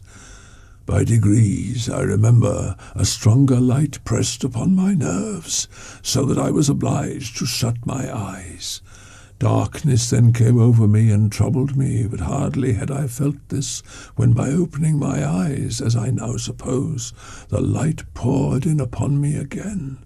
I walked, and I believe descended, but I presently found a great alteration in my sensations. Before, dark and opaque bodies had surrounded me, impervious to my touch or sight, but I now found that I could wander on at liberty, with no obstacles which I could not either surmount or avoid. The light became more and more oppressive to me, and the heat wearying me as I walked, I sought a place where I could receive shade. This was the forest near Ingolstadt, and here I lay by the side of a brook, resting from my fatigue until I felt tormented by hunger and thirst. This roused me from my nearly dormant state, and I ate some berries which I found hanging on the trees or lying on the ground. I slaked my thirst at the brook, and then lying down, was overcome by sleep. It was about 7 in the morning, and I longed to obtain food and shelter. At length I perceived a small hut on a rising ground which had doubtless been built for the convenience of some shepherd. Finding the door open, I entered. An old man sat in it near a fire over which he was preparing his breakfast. He turned on hearing a noise, and perceiving me, shrieked loudly, and quitting the hut ran across the fields with a speed of which his debilitated form hardly appeared capable. I greedily devoured the remnants of the shepherd's breakfast. Then, overcome by fatigue, I lay down among some straw and fell asleep. It was noon when I awoke, and allured by the warmth of the sun, I determined to recommence my travels. I proceeded across the fields for several hours until at sunset I arrived at a village. How miraculous did this appear! The huts, the neater cottages and stately houses engaged my admiration by turns. The vegetables in the gardens, the milk and cheese that I saw placed at the windows of some of the cottages allured my appetite. One of the best of these I entered, but I had hardly placed my foot within the door before the children shrieked and one of the women fainted. The whole village was roused. Some fled, some attacked me, until grievously bruised by stones and many other kinds of missile weapons, I escaped to the open country, and fearfully took refuge in a low hovel, quite bare, and making a wretched appearance after the palaces I had beheld in the village. This hovel, however, joined a cottage of a neat and pleasant appearance, but after my late dearly bought experience I dared not enter it. My place of refuge was constructed of wood, but so low that I could with difficulty sit upright in it. But it was dry, and although the wind entered it by innumerable chinks, I found it an agreeable asylum from the snow and rain. I resolved to reside in this hovel until something should occur which might alter my determination. I heard a step, and looking through a small chink, I beheld a young creature with a pail on her head passing before my hovel. The girl was young and of gentle demeanour, yet she was meanly dressed, a coarse blue petticoat and a linen jacket being her only garb. She looked patient yet sad. I lost sight of her, and in about a quarter of an hour she returned, bearing the pail which was now partly filled with milk. As she walked along, seemingly incommoded by the burden, a young man met her. Uttering a few sounds with an air of melancholy, he took the pail from her head and bore it to the cottage himself. She followed, and they disappeared. Presently I saw the young man again, with some tools in his hand, cross the field behind the cottage. She was also occupied in arranging the cottage, but presently she took something out of a drawer which employed her hands, and she sat down beside the old man, who, taking up an instrument, began to play and to produce sounds sweeter than the voice of the thrush or the nightingale. The old man, whom I soon perceived to be blind, employed his leisure hours on his instrument or in contemplation. Nothing could exceed the love and respect which the younger cottagers exhibited towards their venerable companion. They were not entirely happy. A considerable period elapsed before I discovered one of the causes of the uneasiness of this amiable family. It was poverty.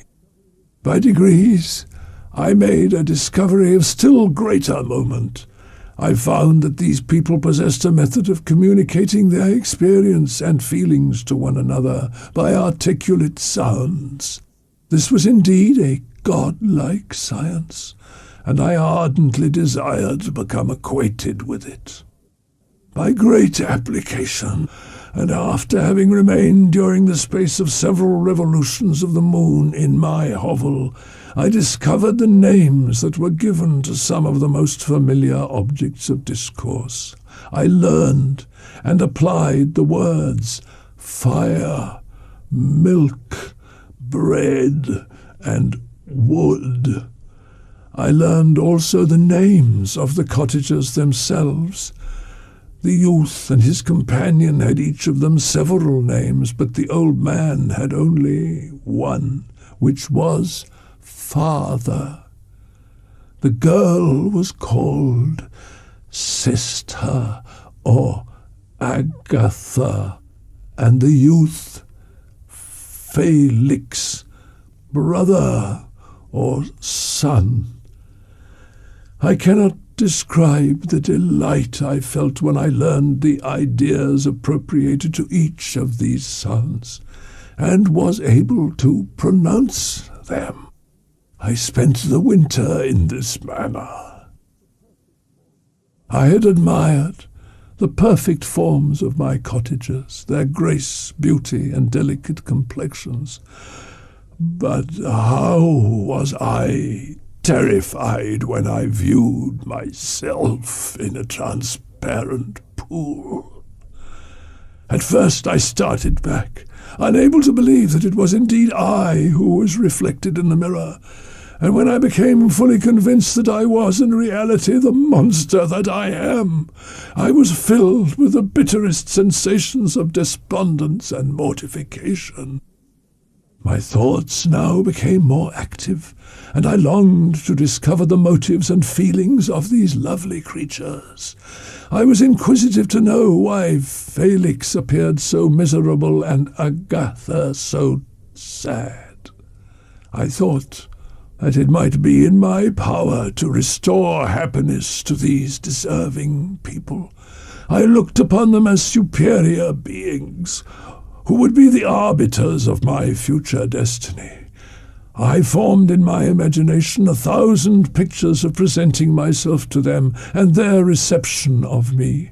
I imagined that they would be disgusted until, by my gentle demeanour and conciliating words, I should first win their favour and afterwards their love.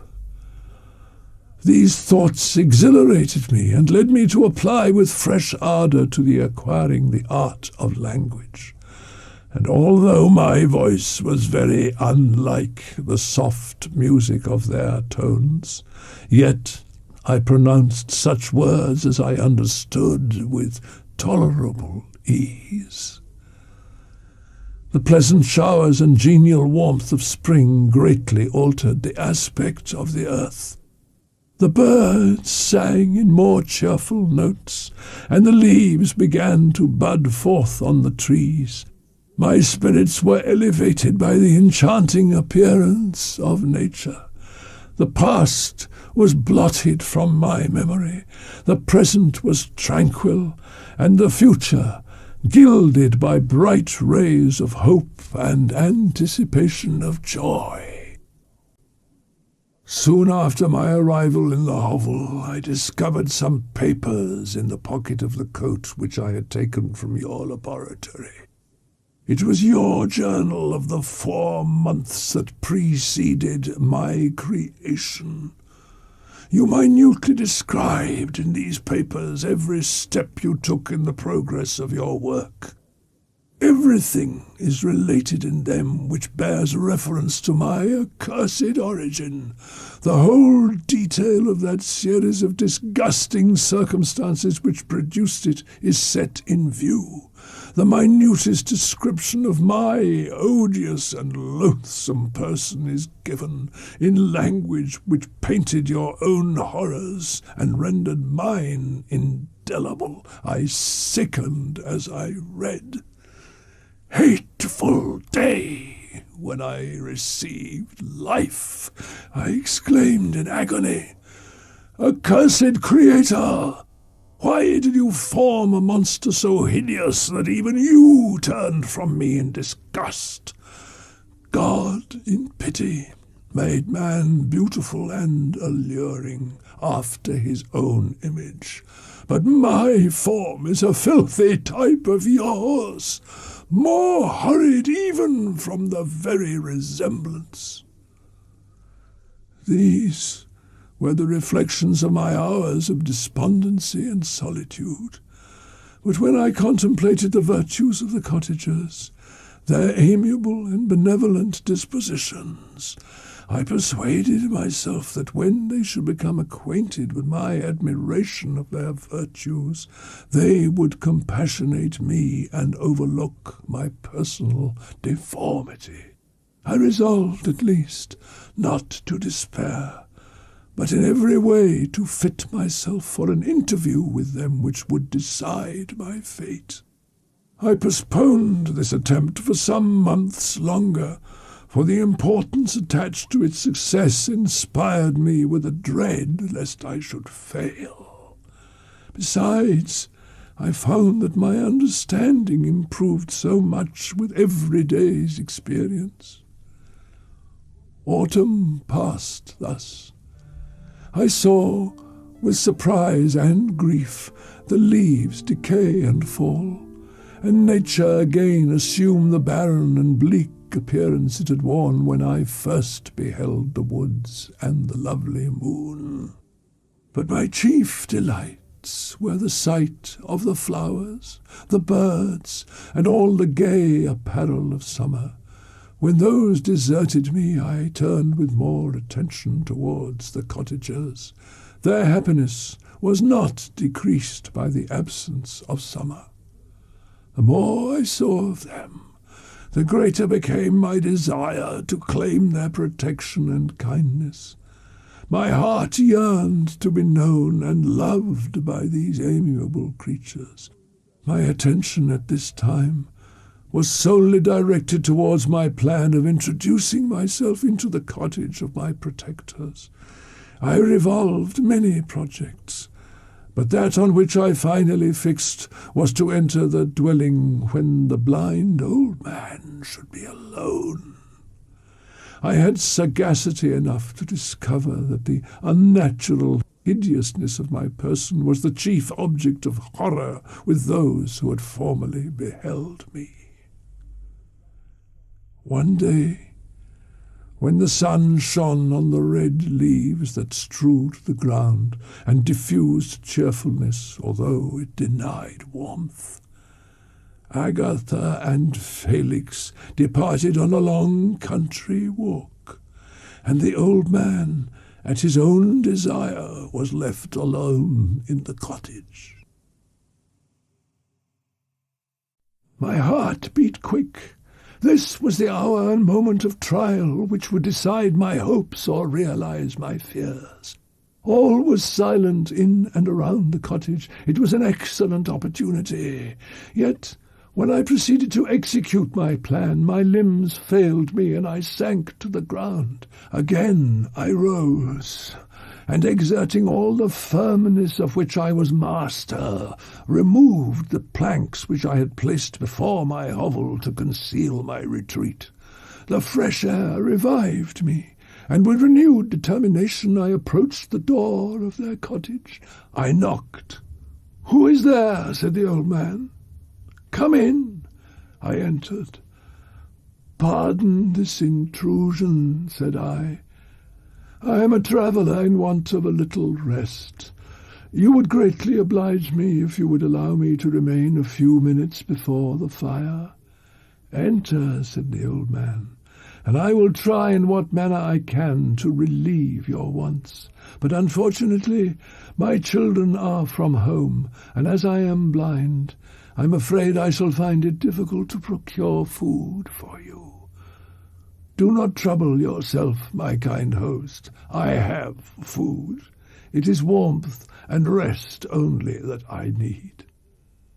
I sat down, and a silence ensued. I knew that every minute was precious to me, yet I remained irresolute in what manner to commence the interview, when the old man addressed me. "By your language, stranger, I suppose you are my countryman. Are you French?" "No, but I was educated by a French family and understand that language only. I am now going to claim the protection of some friends whom I sincerely love, and of whose favour I have some hopes." "Are they Germans?" "No, they are French. But let us change the subject. I am an unfortunate and deserted creature. I look around and I have no relation or friend upon earth. These amiable people to whom I go have never seen me, and know little of me. I am full of fears, for if I fail there, I am an outcast in the world forever." "Do not despair," said he. "To be friendless is indeed to be unfortunate, but the hearts of men, when unprejudiced by any obvious self-interest, are full of brotherly love and charity. Rely, therefore, on your hopes, and if these friends are good and amiable, do not despair." "They are kind," said I. "They are the most excellent creatures in the world, but unfortunately they are prejudiced against me. I have good dispositions. My life has been hitherto harmless and in some degree beneficial. But a fatal prejudice clouds their eyes, and where they ought to see a feeling and kind friend, they behold only a detestable monster." "That is indeed unfortunate," he said. "But if you are really blameless, cannot you undeceive them?" "I am about to undertake that task," said I. and it is on that account that I feel so many overwhelming terrors. Where do these friends reside? Near this spot." The old man paused, and then continued, "If you will unreservedly confide to me the particulars of your tale, I perhaps may be of use in undeceiving them. I am blind, and cannot judge of your countenance, but there is something in your words which persuades me that you are sincere." "Excellent man! I thank you, and accept your generous offer. You raise me from the dust by this kindness, and I trust that by your aid I shall not be driven from the society and sympathy of your fellow creatures." "Heaven forbid," said he, "even if you were really criminal, for that can only drive you to desperation and not instigate you to virtue." "How can I thank you?" I said. "From your lips first have I heard the voice of kindness directed towards me.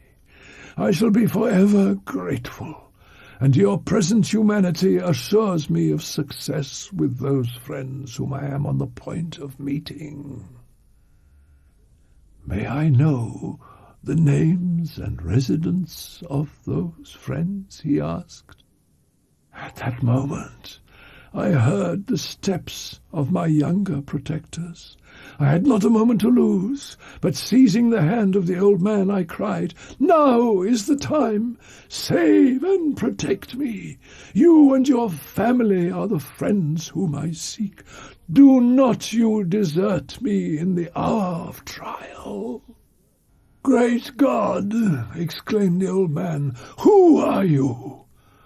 At that instant the cottage door was opened, and Felix and Agatha entered.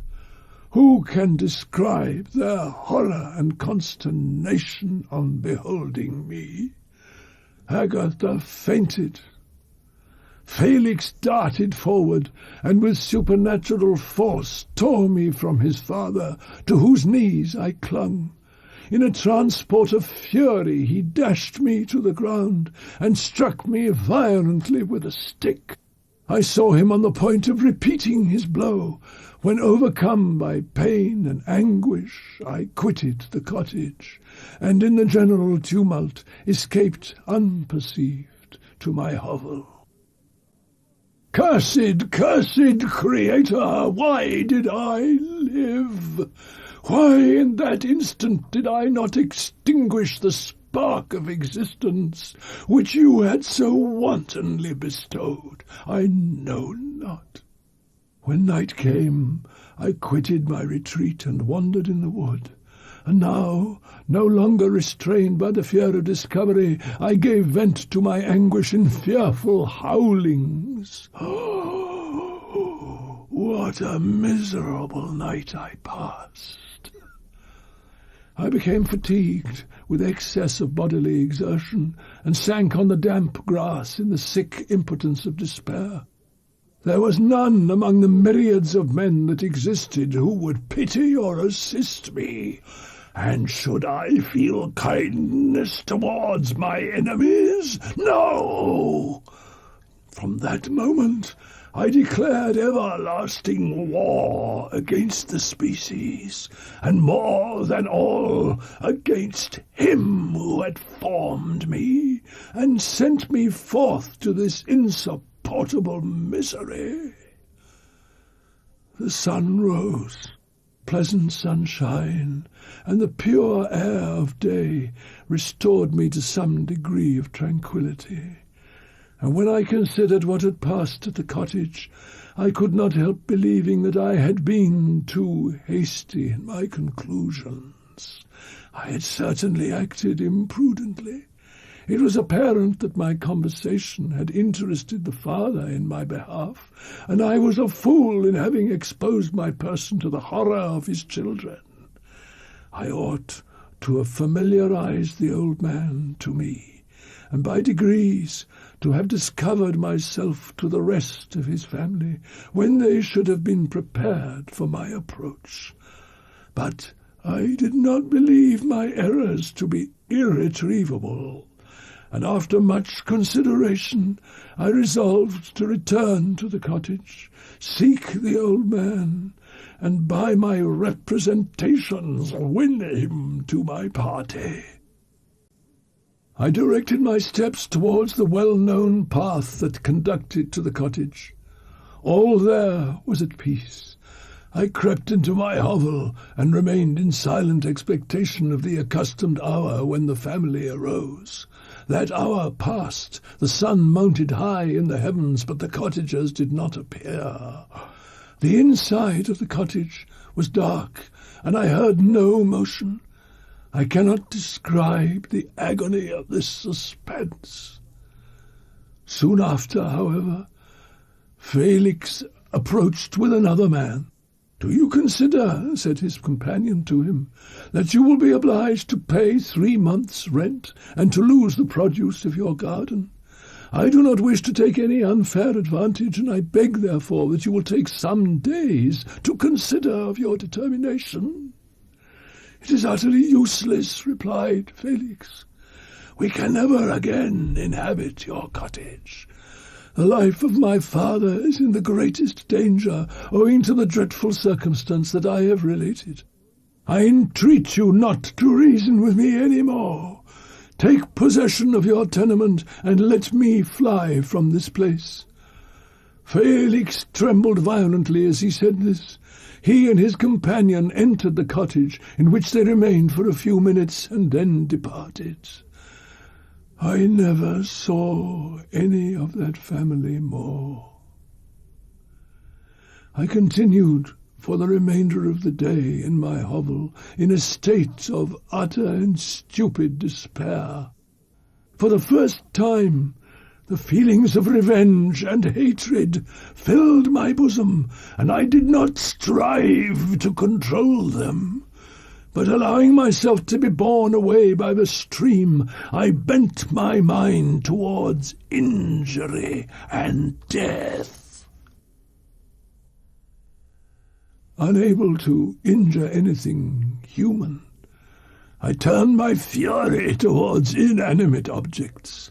As night advanced, I placed a variety of combustibles around the cottage, and after having destroyed every vestige of cultivation in the garden, I waited with forced impatience until the moon had sunk to commence my operations.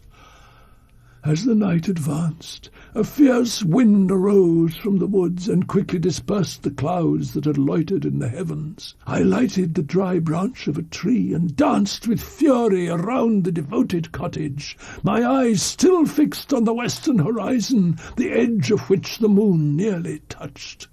A part of its orb was at length hid, and I waved my brand. It sank, and with a loud scream I fired the straw and heath and bushes which I had collected. The wind fanned the fire, and the cottage was quickly enveloped by the flames, which clung to it and licked it with their forked and destroying tongues. As soon as I was convinced that no assistance could save any part of the habitation, I quitted the scene and sought for refuge in the woods.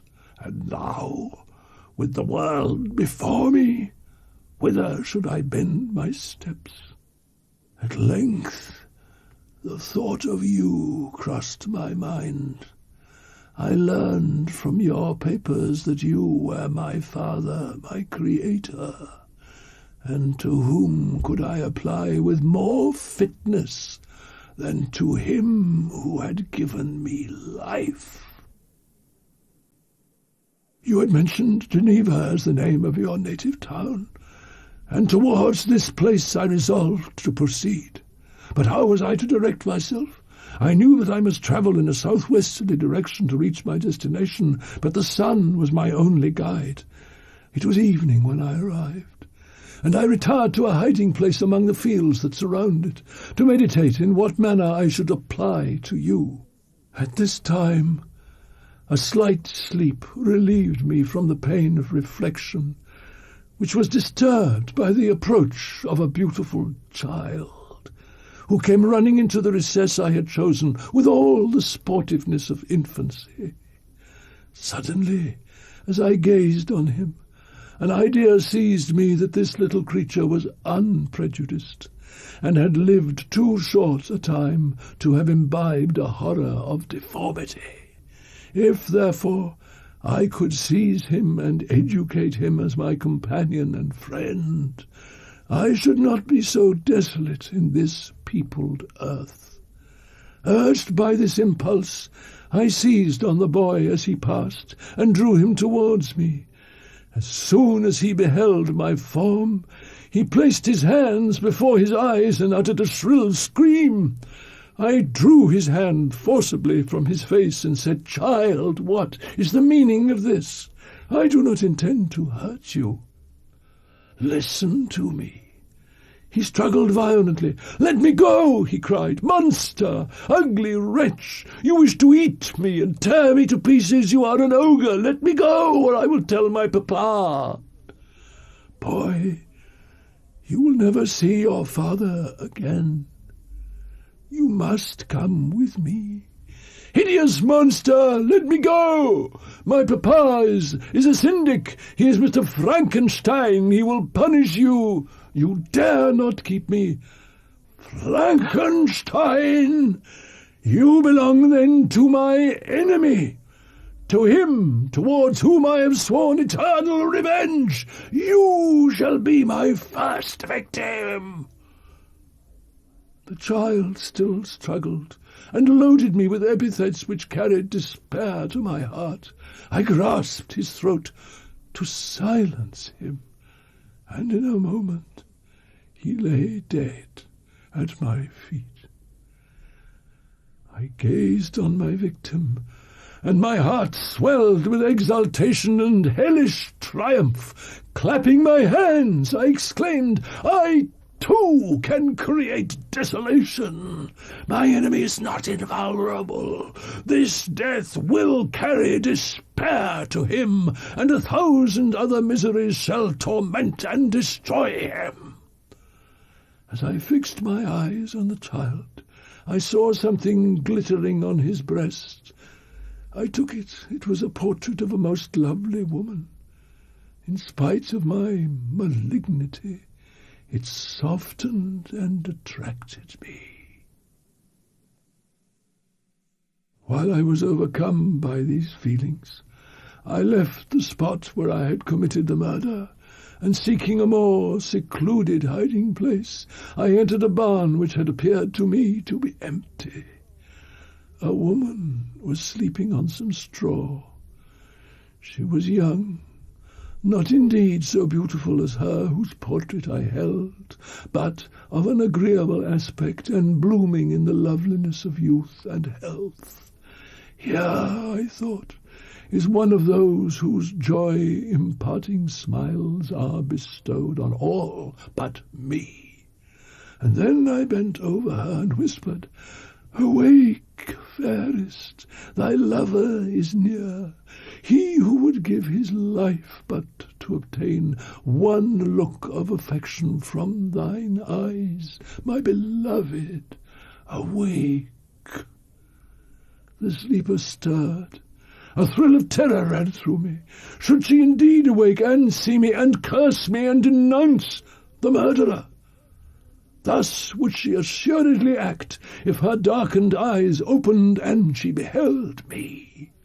The thought was madness. It stirred the fiend within me. Not I, but she shall suffer the murder I have committed, because I am forever robbed of all that she could give me. She shall atone.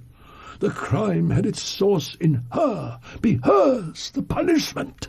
Thanks to the lessons of Felix and the sanguinary laws of man, I had learned how to work mischief.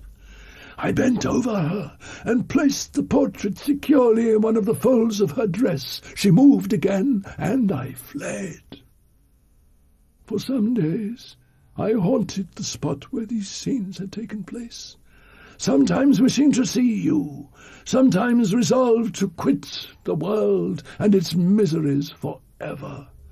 At length I wandered towards these mountains, and have ranged through their immense recesses, consumed by a burning passion which you alone can gratify.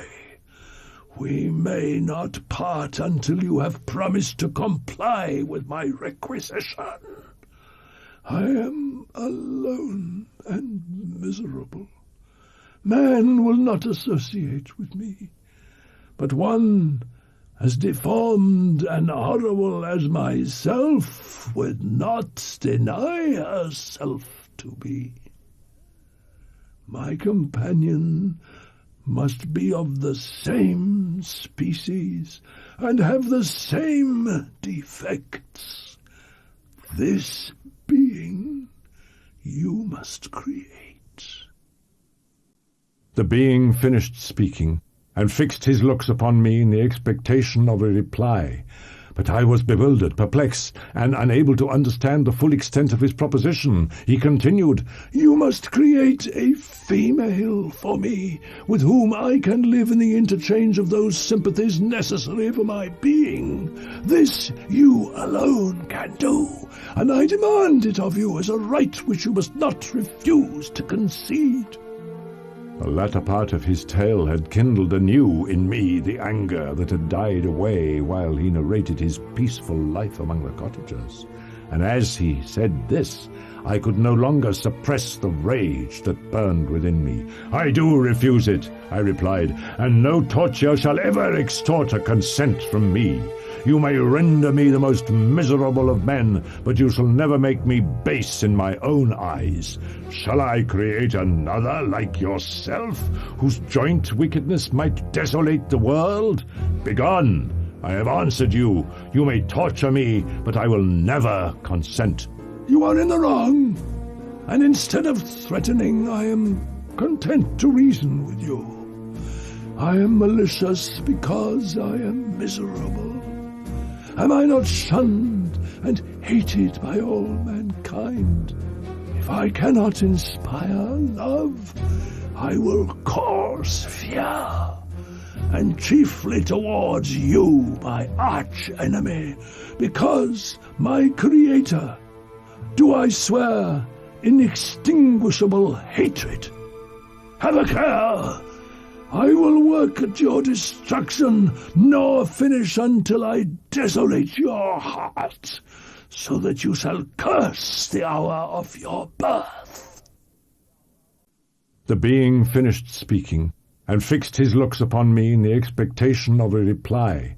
But I was bewildered, perplexed, and unable to understand the full extent of his proposition. He continued, "You must create a female for me, with whom I can live in the interchange of those sympathies necessary for my being. This you alone can do, and I demand it of you as a right which you must not refuse to concede." The latter part of his tale had kindled anew in me the anger that had died away while he narrated his peaceful life among the cottagers. And as he said this, I could no longer suppress the rage that burned within me. "I do refuse it," I replied, "and no torture shall ever extort a consent from me. You may render me the most miserable of men, but you shall never make me base in my own eyes. Shall I create another like yourself, whose joint wickedness might desolate the world?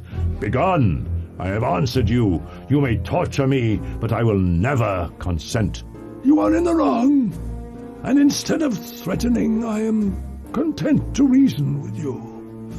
I am malicious because I am miserable. Am I not shunned and hated by all mankind? If I cannot inspire love, I will cause fear, and chiefly towards you, my arch-enemy, because my Creator, do I swear inextinguishable hatred. Have a care! I will work at your destruction, nor finish until I desolate your heart, so that you shall curse the hour of your birth." A fiendish rage animated him as he said this. His face was wrinkled into contortions too horrible for human eyes to behold. But presently he calmed himself and proceeded.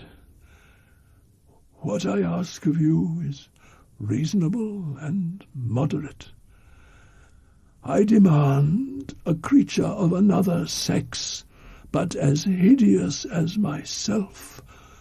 The gratification is small, but it is all that I can receive, and it shall content me. It is true, we shall be monsters, cut off from all the world, but on that account we shall be more attached to one another.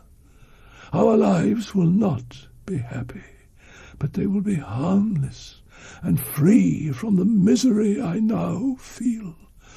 Oh, my Creator, make me happy.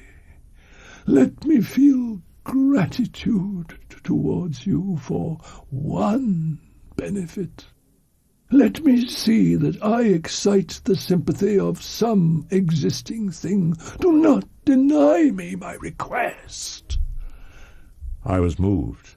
I shuddered when I thought of the possible consequences of my consent, but I felt there was some justice in his argument. His tale and the feelings he now expressed proved him to be a creature of fine sensations, and did I not, as his maker, owe him all the portion of happiness that it was in my power to bestow? He saw my change of feeling, and continued, "If you consent, neither you nor any other human being shall ever see us again. I will go to the vast wilds of South America, pitiless as you have been towards me. I now see compassion in your eyes. Let me seize the favourable moment and persuade you to promise what I so ardently desire." "You propose," replied I, "to fly from the habitations of man, to dwell in those wilds where the beasts of the field will be your only companions? How can you, who long for the love and sympathy of man, persevere in this exile? You will return, and again seek their kindness, and you will meet with their detestation. Your evil passions will be renewed, and you will then have a companion to aid you in the task of destruction. This may not be. Cease to argue the point, for I cannot consent." "How inconstant are your feelings! But a moment ago you were moved by my representations, and why do you again harden yourself to my complaints?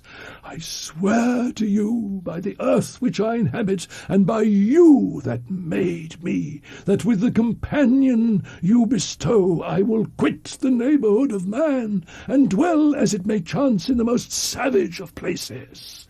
My evil passions will have fled, for I shall meet with sympathy. My life will flow quietly away, and in my dying moments I shall not curse my Maker." His power and threats were not omitted to my calculations. A creature who could exist in the ice caves of the glaciers and hide himself from pursuit among the ridges of inaccessible precipices was a being possessing faculties it would be vain to cope with. After a long pause of reflection, I concluded that the justice due both to him and my fellow creatures demanded of me that I should comply with his request. "I consent to your demand. On your solemn oath to quit Europe forever, and every other place in the neighbourhood of man, as soon as I shall deliver into your hands a female who will accompany you in your exile." "I swear," he cried, "by the sun, and by the blue sky of heaven, and by the fire of love that burns my heart, that if you grant my prayer, while they exist you shall never behold me again. Depart to your home and commence your labours. I shall watch their progress with unutterable anxiety, and fear not but that when you are ready I shall appear." Saying this, he suddenly quitted me, fearful perhaps of any change in my sentiments. I saw him descend the mountain with greater speed than the flight of an eagle, and quickly lost among the undulations of the sea of ice. His tale had occupied the whole day, and the sun was upon the verge of the horizon when he departed. I knew that I ought to hasten my descent towards the valley, as I should soon be encompassed in darkness, but my heart was heavy and my steps slow. Morning dawned before I arrived at the village of Chamonix. Thus I returned home, and entering the house, presented myself to the family. I felt as if I were placed under a ban, as if I had no right to claim their sympathies, as if never more might I enjoy companionship with them. Yet even thus I loved them to adoration, and to save them I resolved to dedicate myself to my most abhorred task. Day after day, week after week, passed away on my return to Geneva, and I could not collect the courage to recommence my work. I feared the vengeance of the disappointed fiend, yet I was unable to overcome my repugnance to the task which was enjoined me. I found that I could not compose a female without again devoting several months to profound study and laborious disquisition. I had heard of some discoveries having been made by an English philosopher, the knowledge of which was material to my success, and I sometimes thought of obtaining my father's consent to visit England for this purpose, but I clung to every pretence of delay and shrank from taking the first step. A change indeed had taken place in me. My health, which had hitherto declined, was now much restored, and my spirits, when unchecked by the memory of my unhappy promise, rose proportionably. My father saw this change with pleasure. "I am happy to remark, my dear son, that you seem to be returning to yourself, and yet you are still unhappy. For some time I was lost in conjecture as to the cause of this, but yesterday an idea struck me, and if it is well founded, I conjure you to avow it. I confess, my son, that I have always looked forward to your marriage with our dear Elizabeth. You perhaps regard her as your sister, without any wish that she might become your wife. My dear father, reassure yourself. I love my cousin tenderly and sincerely. I never saw any woman who excited, as Elizabeth does, my warmest admiration and affection. My future hopes and prospects are entirely bound up in the expectation of our union. The expression of your sentiments, my dear Victor, gives me more pleasure than I have for some time experienced. Tell me, therefore, whether you object to an immediate solemnization of the marriage." I listened to my father in silence, and remained for some time incapable of offering any reply. Alas! To me, the idea of an immediate union with my Elizabeth was one of horror and dismay. I was bound by a solemn promise which I had not yet fulfilled and dared not break.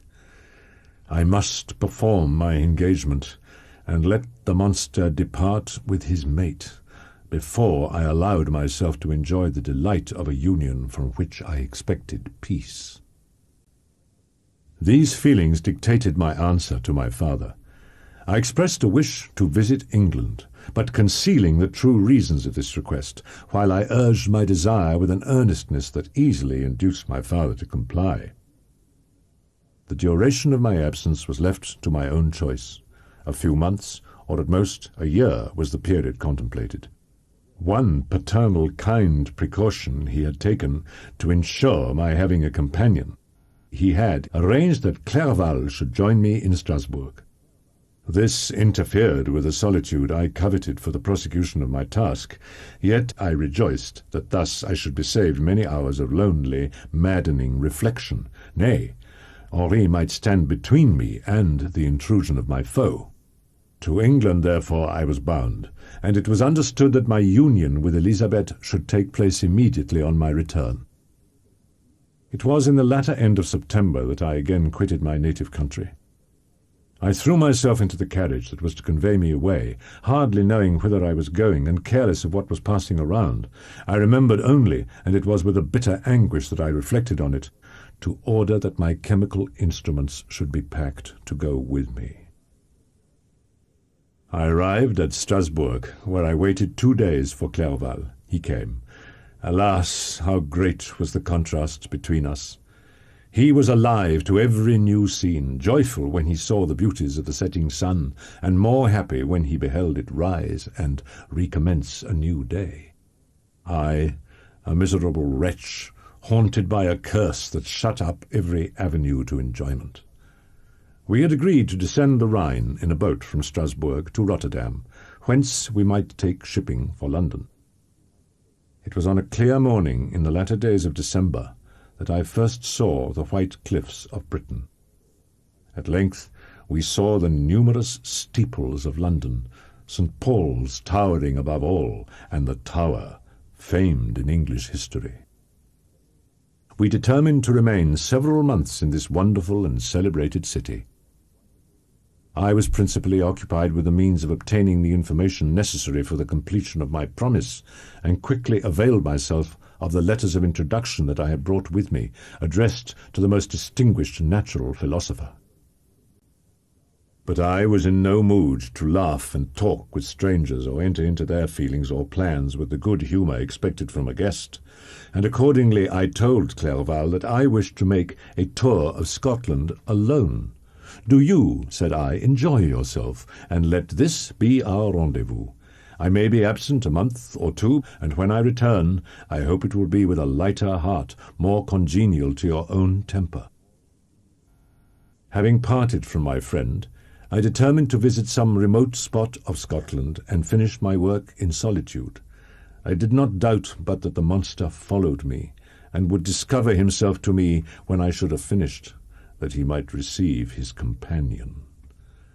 With this resolution, I traversed the northern highlands, and fixed on one of the remotest of the Orkneys as the scene of my labours.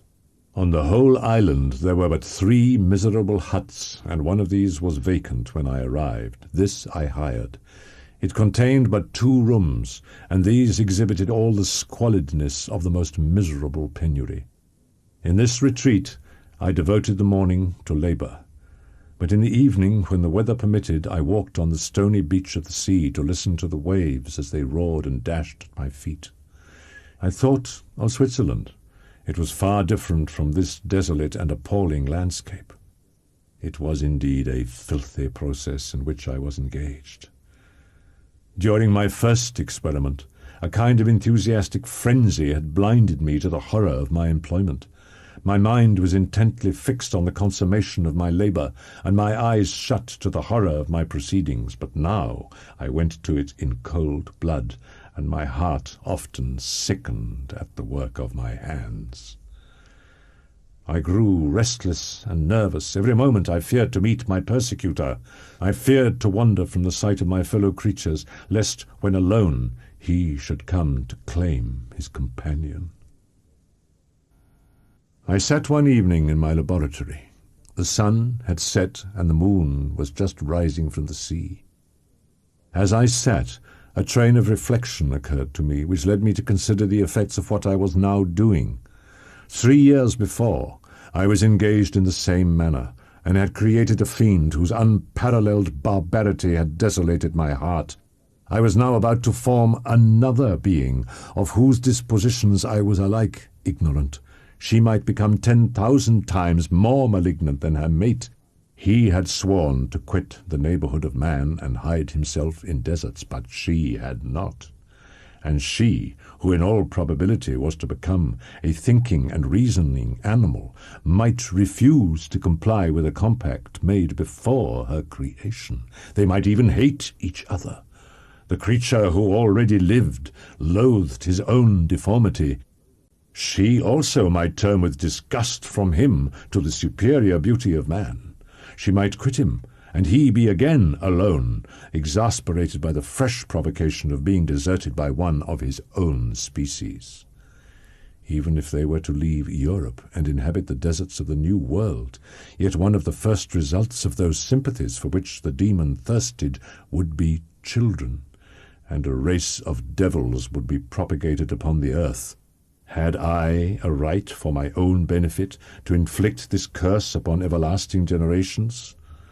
I had before been moved by the sophisms of the being I had created. I had been struck senseless by his fiendish threats, but now, for the first time, the wickedness of my promise burst upon me. I shuddered to think that future ages might curse me as their pest, whose selfishness had not hesitated to buy its own peace at the price, perhaps, of the existence of the whole human race. I trembled, and my heart failed within me, when on looking up, I saw by the light of the moon the demon at the casement. A ghastly grin wrinkled his lips as he gazed on me, where I sat fulfilling the task which he had allotted to me. Yes, he had followed me in my travels, and he now came to mark my progress and claim the fulfillment of my promise. As I looked on him, his countenance expressed the utmost extent of malice and treachery. I thought with a sensation of madness on my promise of creating another like to him, and trembling with passion, tore to pieces the thing on which I was engaged. The wretch saw me destroy the creature on whose future existence he depended for happiness, and with a howl of devilish despair and revenge withdrew. Presently I heard the sound of footsteps along the passage. The door opened, and the wretch whom I dreaded appeared. Shutting the door, he approached me and said in a smothered voice, "You have destroyed the work which you began. What is it that you intend? Do you dare to break your promise? I have endured toil and misery. I left Switzerland with you. I crept along the shores of the Rhine. I have dwelt many months in the heaths of England and among the deserts of Scotland. I have endured incalculable fatigue and cold and hunger. Do you dare destroy my hopes?" "Begone! I do break my promise. Never will I create another like yourself, equal in deformity and wickedness." "Slave! Before I reasoned with you, but you have proved yourself unworthy of my condescension. Remember that I have power. You believe yourself miserable, but I can make you so wretched that the light of day will be hateful to you. You are my creator, but I am your master. Obey." "Your threats cannot move me to do an act of wickedness, but they confirm me in a determination of not creating you a companion in vice. Shall I, in cool blood, set loose upon the earth a demon whose delight is in death and wretchedness? Begone! I am firm, and your words will only exasperate my rage." The monster saw my determination in my face. "Shall each man find a wife for his bosom, and each beast have his mate, and I be alone? Are you to be happy while I grovel in the intensity of my wretchedness? You can blast my other passions, but revenge remains. Revenge, henceforth dearer than light or food. I may die, but first you, my tyrant and tormentor, shall curse the sun that gazes on your misery. Beware, for I am fearless and therefore powerful." "Devil, cease, and do not poison the air with these sounds of malice. I have declared my resolution to you, and I am no coward to bend beneath words. Leave me. I am inexorable." "It is well. I go, but remember, I shall be with you on your wedding night."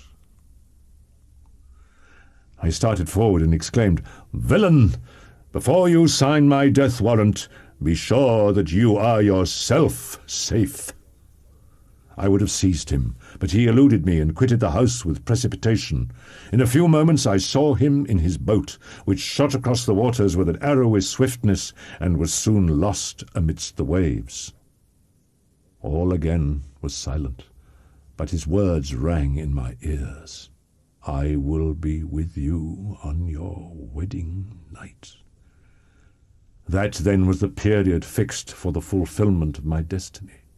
In that hour I should die, and at once satisfy and extinguish his malice. The prospect did not move me to fear, yet when I thought of my beloved Elizabeth, tears, the first I had shed for many months, streamed from my eyes, and I resolved not to fall before my enemy without a bitter struggle.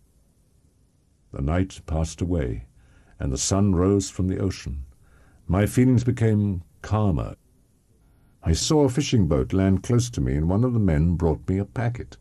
It contained letters from Geneva, and one from Clerval entreating me to join him. He said that he was wearing away his time fruitlessly where he was, that letters from the friends he had formed in London desired his return. He besought me, therefore, to leave my solitary isle, and to meet him at Perth, that we might proceed southwards together.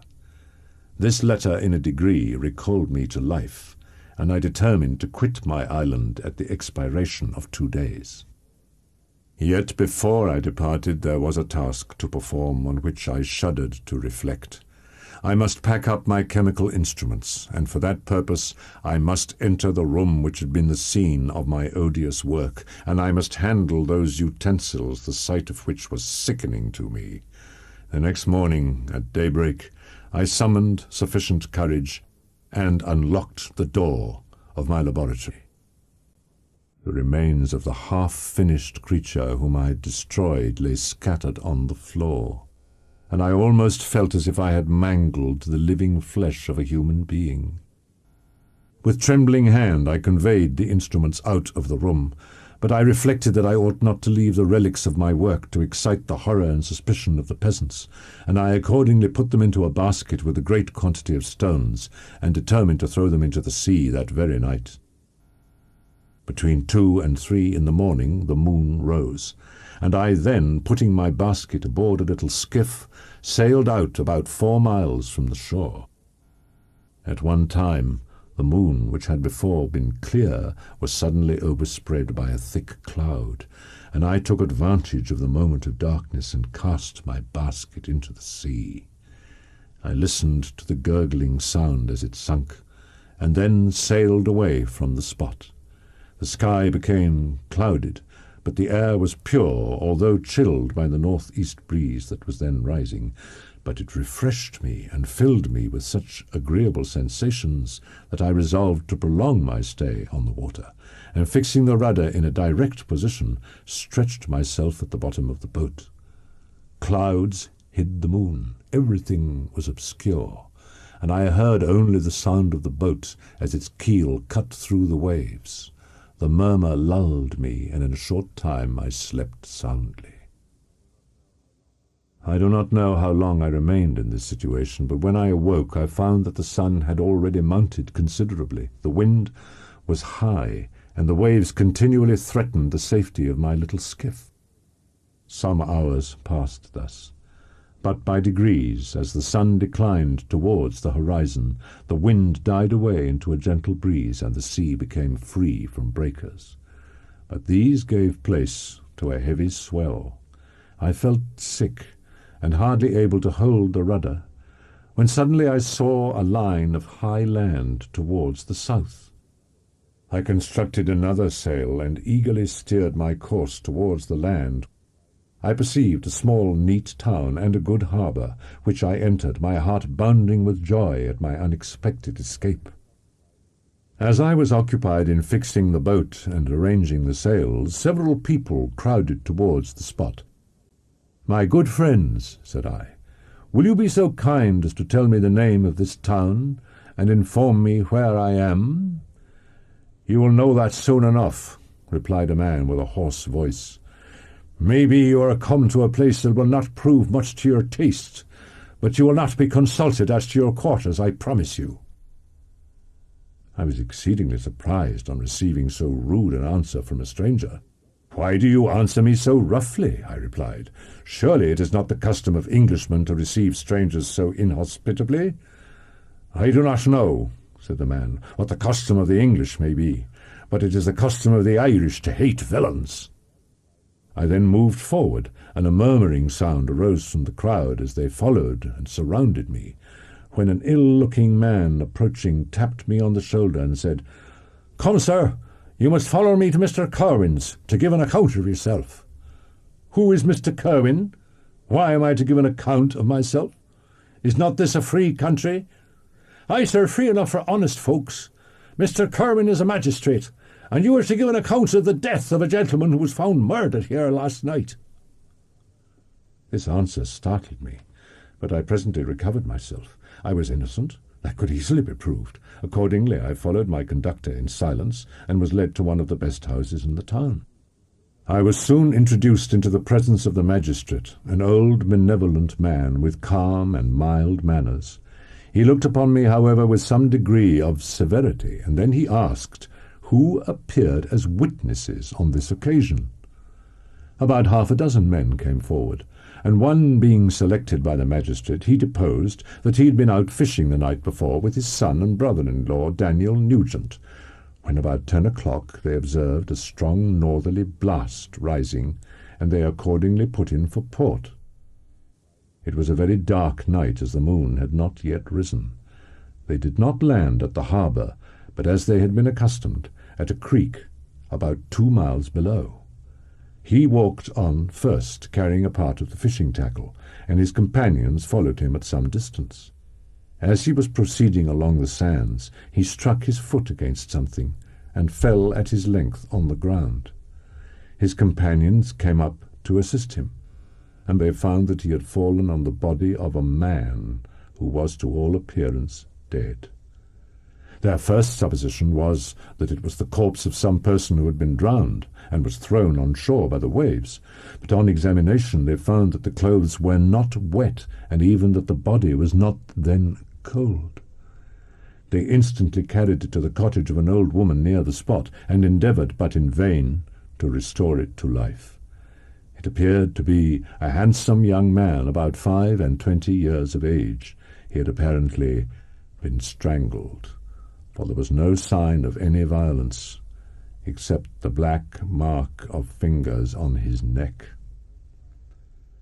The first part of his deposition did not in the least interest me, but when the mark of the fingers was mentioned, I remembered the murder of my brother, and felt myself extremely agitated. My limbs trembled, and a mist came over my eyes, which obliged me to lean on a chair for support. The magistrate observed me with a keen eye, and of course drew an unfavourable augury from my manner. The son confirmed his father's account, but when Daniel Nugent was called, he swore positively that just before the fall of his companion he saw a boat with a single man in it at a short distance from the shore, and as far as he could judge by the light of a few stars, it was the same boat in which I had just landed. Mr. Kerwin, on hearing this evidence, desired that I should be taken into the room where the body lay for interment, that it might be observed what effect the sight of it would produce upon me. I was accordingly conducted by the magistrate and several other persons to the inn. I entered the room where the corpse lay, and was led up to the coffin. How can I describe my sensations of beholding it? I feel yet parched with horror, nor can I reflect on that terrible moment without shuddering and agony. The examination, the presence of the magistrate and witnesses, passed like a dream from my memory when I saw the lifeless form of Henri Clerval stretched before me. I gasped for breath, and throwing myself on the body, I exclaimed, Have my murderous machinations deprived you also, my dearest Henri, of life? 2 I have already destroyed. Other victims await their destiny, but you, Clerval, my friend, my benefactor. The human frame could no longer support the agonies that I endured, and I was carried out of the room. A fever succeeded to this. I lay for 2 months on the point of death. Why did I not die? More miserable than man ever was before, why did I not sink into forgetfulness and rest? But I was doomed to live, and in 2 months found myself in a prison, stretched on a wretched bed, surrounded by jailers, turnkeys, bolts, and all the miserable apparatus of a dungeon. It was morning, I remember, when I thus awoke. I had forgotten the particulars of what had happened, but when I looked around and saw the barred windows and the squalidness of the room in which I was, all flashed across my memory, and I groaned bitterly. I considered whether I should not declare myself guilty and suffer the penalty of the law, less innocent than poor Justine had been. Such were my thoughts when the door of my apartment was opened and Mr. Kerwin entered. His countenance expressed sympathy and compassion. He drew a chair close to mine and addressed me. "I fear that this place is very shocking to you. Can I do anything to make you more comfortable?" "I thank you, but all that you mention is nothing to me. On the whole earth there is no comfort which I am capable of receiving." "I know that the sympathy of a stranger can be but of little relief to one borne down as you are by so strange a misfortune, but you will, I hope, soon quit this melancholy abode. Immediately upon your being taken ill, all the papers that were on your person were brought me, and I examined them that I might discover some trace by which I could send to your relations an account of your misfortune and illness. I found several letters, and among others one which I discovered from its commencement to be from your father. I instantly wrote to Geneva. Nearly 2 months have elapsed since the departure of my letter. But you are ill. Even now you tremble. You are unfit for agitation of any kind. This suspense is 1,000 times worse than the most horrible event. Tell me what new scene of death has been acted, and whose I am now to lament." "Your family is perfectly well," said Mr. Kerwin with gentleness, "and your father is come to visit you." "My father!" cried I, while every feature and every muscle was relaxed from anguish to pleasure. "Is my father indeed come? How kind! How very kind! But where is he? Why does he not hasten to me?" The magistrate rose and quitted the room. In a moment my father entered it. Nothing at this moment could have given me greater pleasure than the arrival of my father. I stretched out my hand to him and cried, "Are you then safe, and Elizabeth, and Ernest?" My father calmed me with assurances of their welfare. "What a place is this that you inhabit, my son?" said he, looking mournfully at the barred windows and wretched appearance of the room. "You travelled to seek happiness, but a fatality seems to pursue you. And poor Clerval—" "Alas, yes, my father," replied I. "Some destiny of the most horrible kind hangs over me, and I must live to fulfill it, or surely I should have died on the coffin of Henri." We were not allowed to converse for any length of time. Mr. Kerwin came in and insisted my strength should not be exhausted by too much exertion. But the appearance of my father was to me like that of my good angel, and I gradually recovered my health.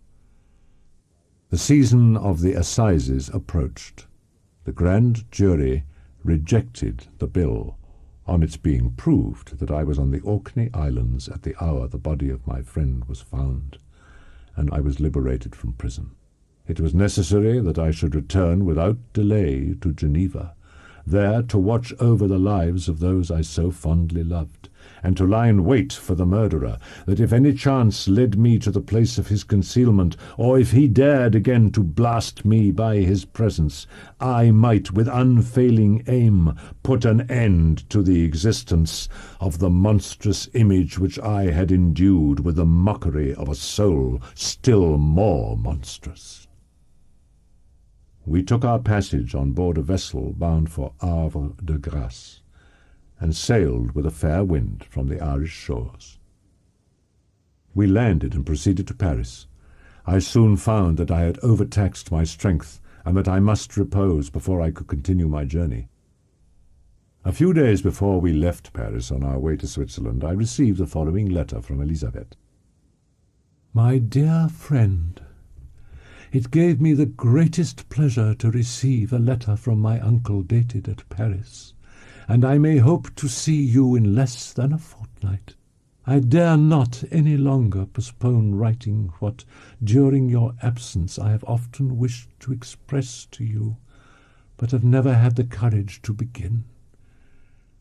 You well know, Victor, that our union had been the favourite plan of your parents ever since our infancy. We were told this when young, and taught to look forward to it as an event that would certainly take place.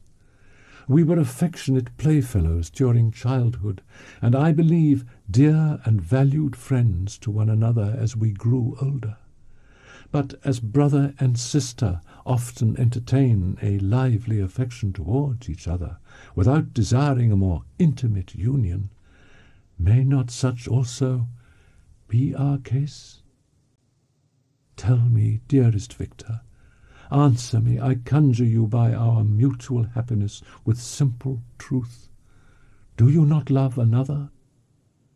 I confess to you, my friend, that I love you, and that in my airy dreams of futurity you have been my constant friend and companion. But it is your happiness I desire as well as my own, when I declare to you that our marriage would render me eternally miserable unless it were the dictate of your own free choice. Do not let this letter disturb you. Do not answer tomorrow or the next day, or even until you come, if it will give you pain. My uncle will send me news of your health, and if I see but one smile on your lips when we meet, occasioned by this or any other exertion of mine, I shall need no other happiness. Elizabeth Lavensa, Geneva, May 18th. This letter revived in my memory what I had before forgotten, the threat of the fiend. I will be with you on your wedding night. Such was my sentence, and on that night would the demon employ every art to destroy me, and tear me from the glimpse of happiness which promised partly to console my sufferings. On that night he had determined to consummate his crimes by my death. Well, be it so. A deadly struggle would then assuredly take place, in which, if he were victorious, I should be at peace, and his power over me be at an end. If he were vanquished, I should be a free man. I resolved, therefore, that if my immediate union with my cousin would conduce either to hers or my father's happiness, my adversary's designs against my life should not retard it a single hour. In this state of mind, I wrote to Elizabeth. My letter was calm and affectionate.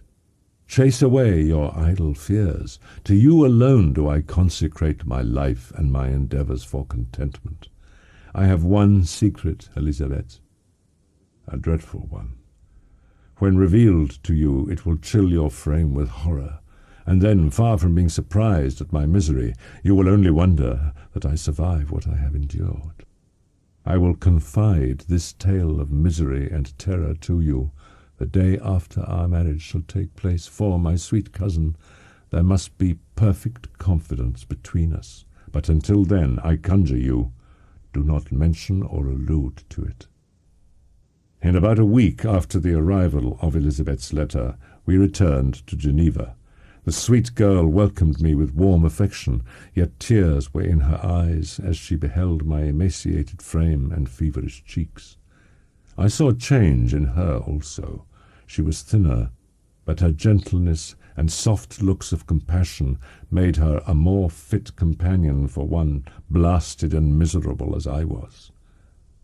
Soon after my arrival, my father spoke of my immediate marriage with Elizabeth. I remained silent. "Have you then some other attachment?" "None on earth. But to me the remembrance of the threat returned, nor can you wonder that, omnipotent as the fiend had yet been in his deeds of blood, I should almost regard him as invincible, and that when he had pronounced the words, 'I shall be with you on your wedding night,' I should regard the threatened fate as unavoidable. But death was no evil to me, and I therefore agreed with my father that if my cousin would consent, the ceremony should take place in 10 days, and thus put, as I imagined, the seal to my fate. Great God! If for one instant I had thought what might be the hellish intention of my fiendish adversary, I would rather have banished myself forever from my native country and wandered a friendless outcast over the earth than have consented to this miserable marriage. But, as if possessed of magic powers, the monster had blinded me to his real intentions, and when I thought that I had prepared only my own death, I hastened that of a far dearer victim. Preparations were made for the event, congratulatory visits were received, and all wore a smiling appearance. I shut up in my own heart the anxiety that preyed there, and entered with seeming earnestness into the plans of my father, although they might only serve as the decorations of my tragedy. Through my father's exertions, a part of the inheritance of Elizabeth had been restored to her by the Austrian government. A small possession on the shores of Como belonged to her.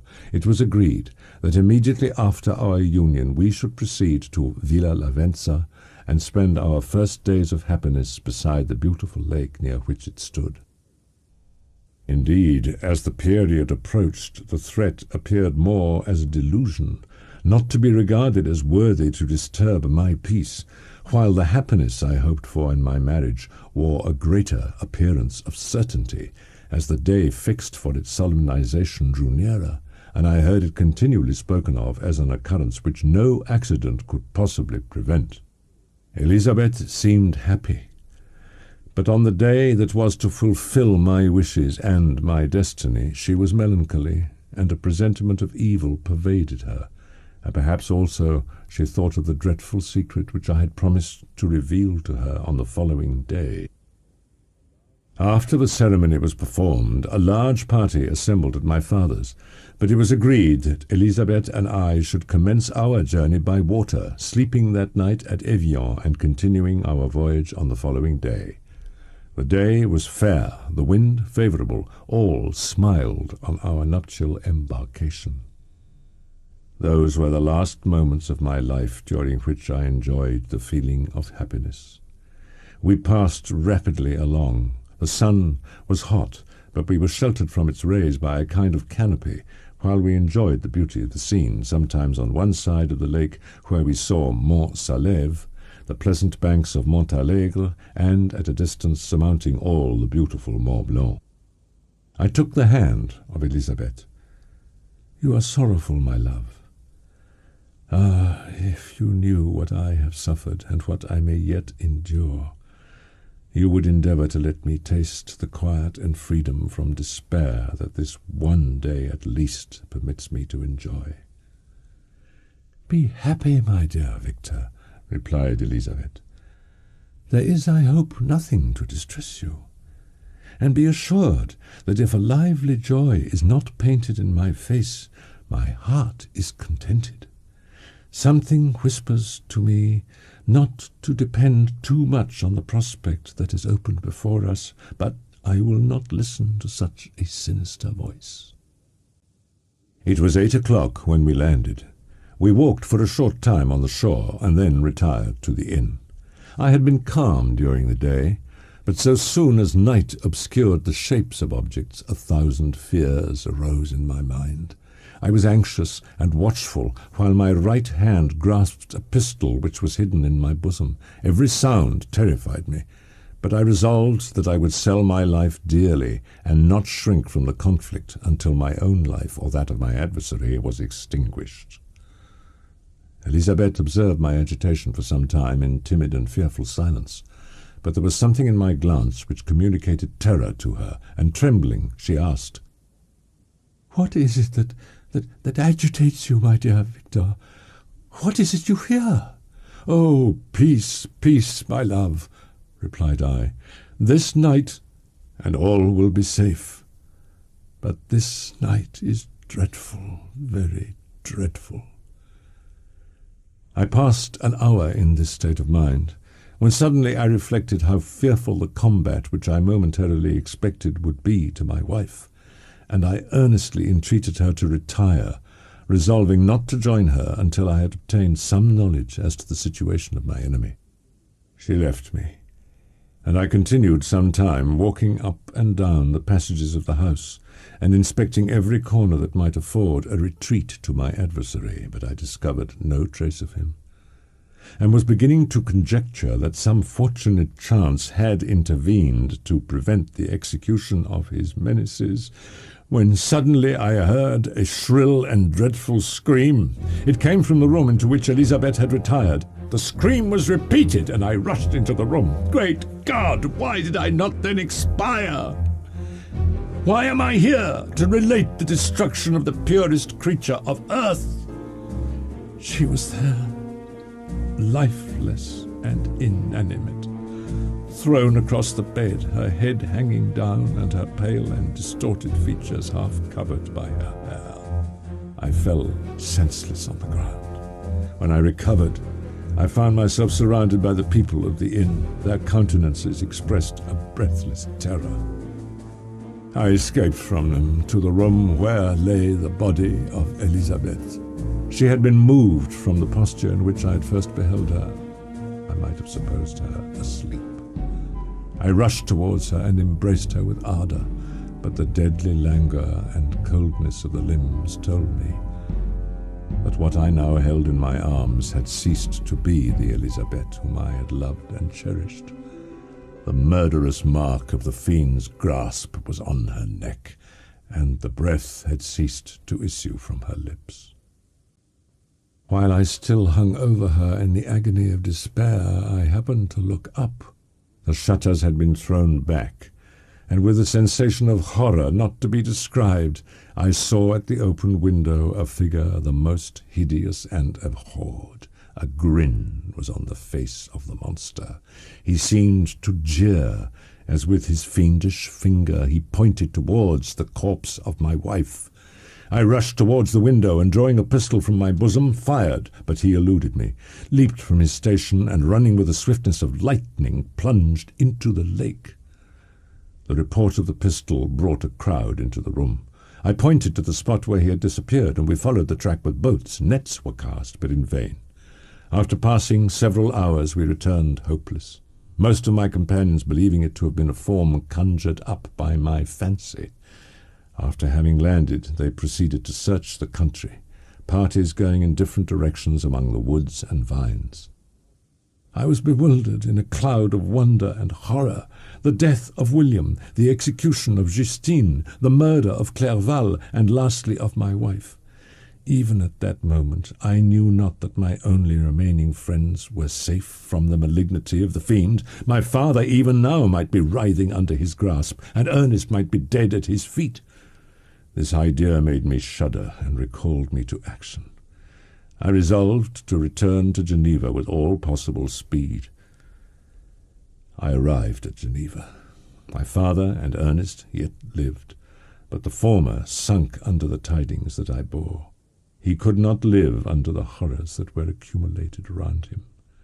The springs of existence suddenly gave way. He was unable to rise from his bed, and in a few days he died in my arms. What then became of me?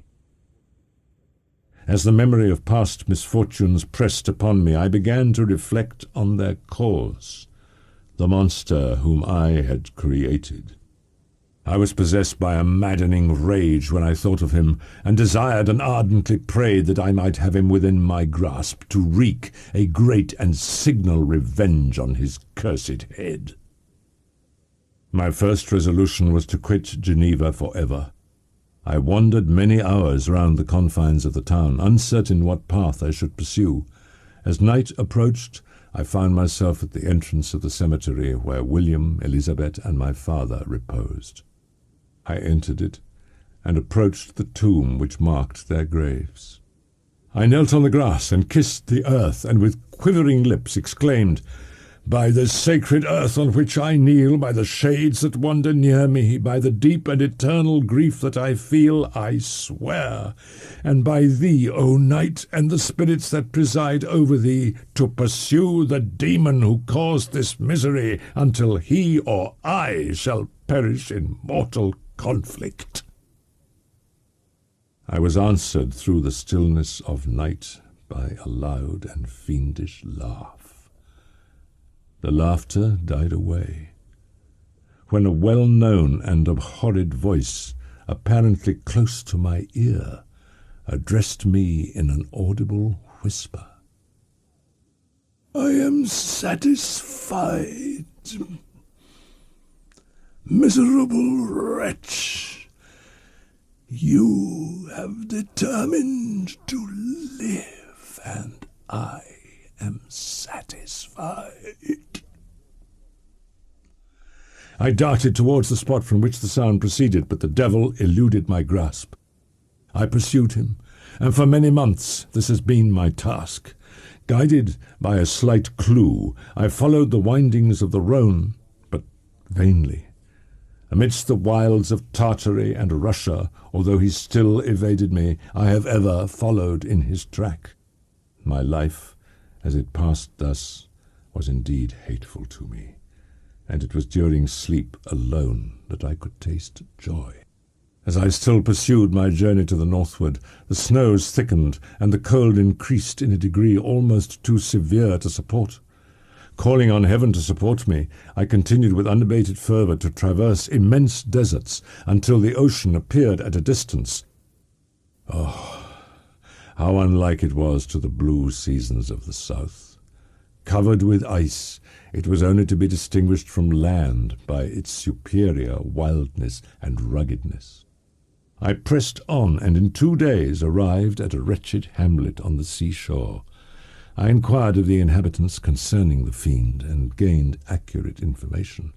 A gigantic monster, they said, had carried off their store of winter food, and placing it in a sledge, to draw which he had seized on a numerous drove of trained dogs, had pursued his journey across the sea in a direction that led to no land, and they conjectured that he must speedily be destroyed by the breaking of the ice, or frozen by the eternal frosts.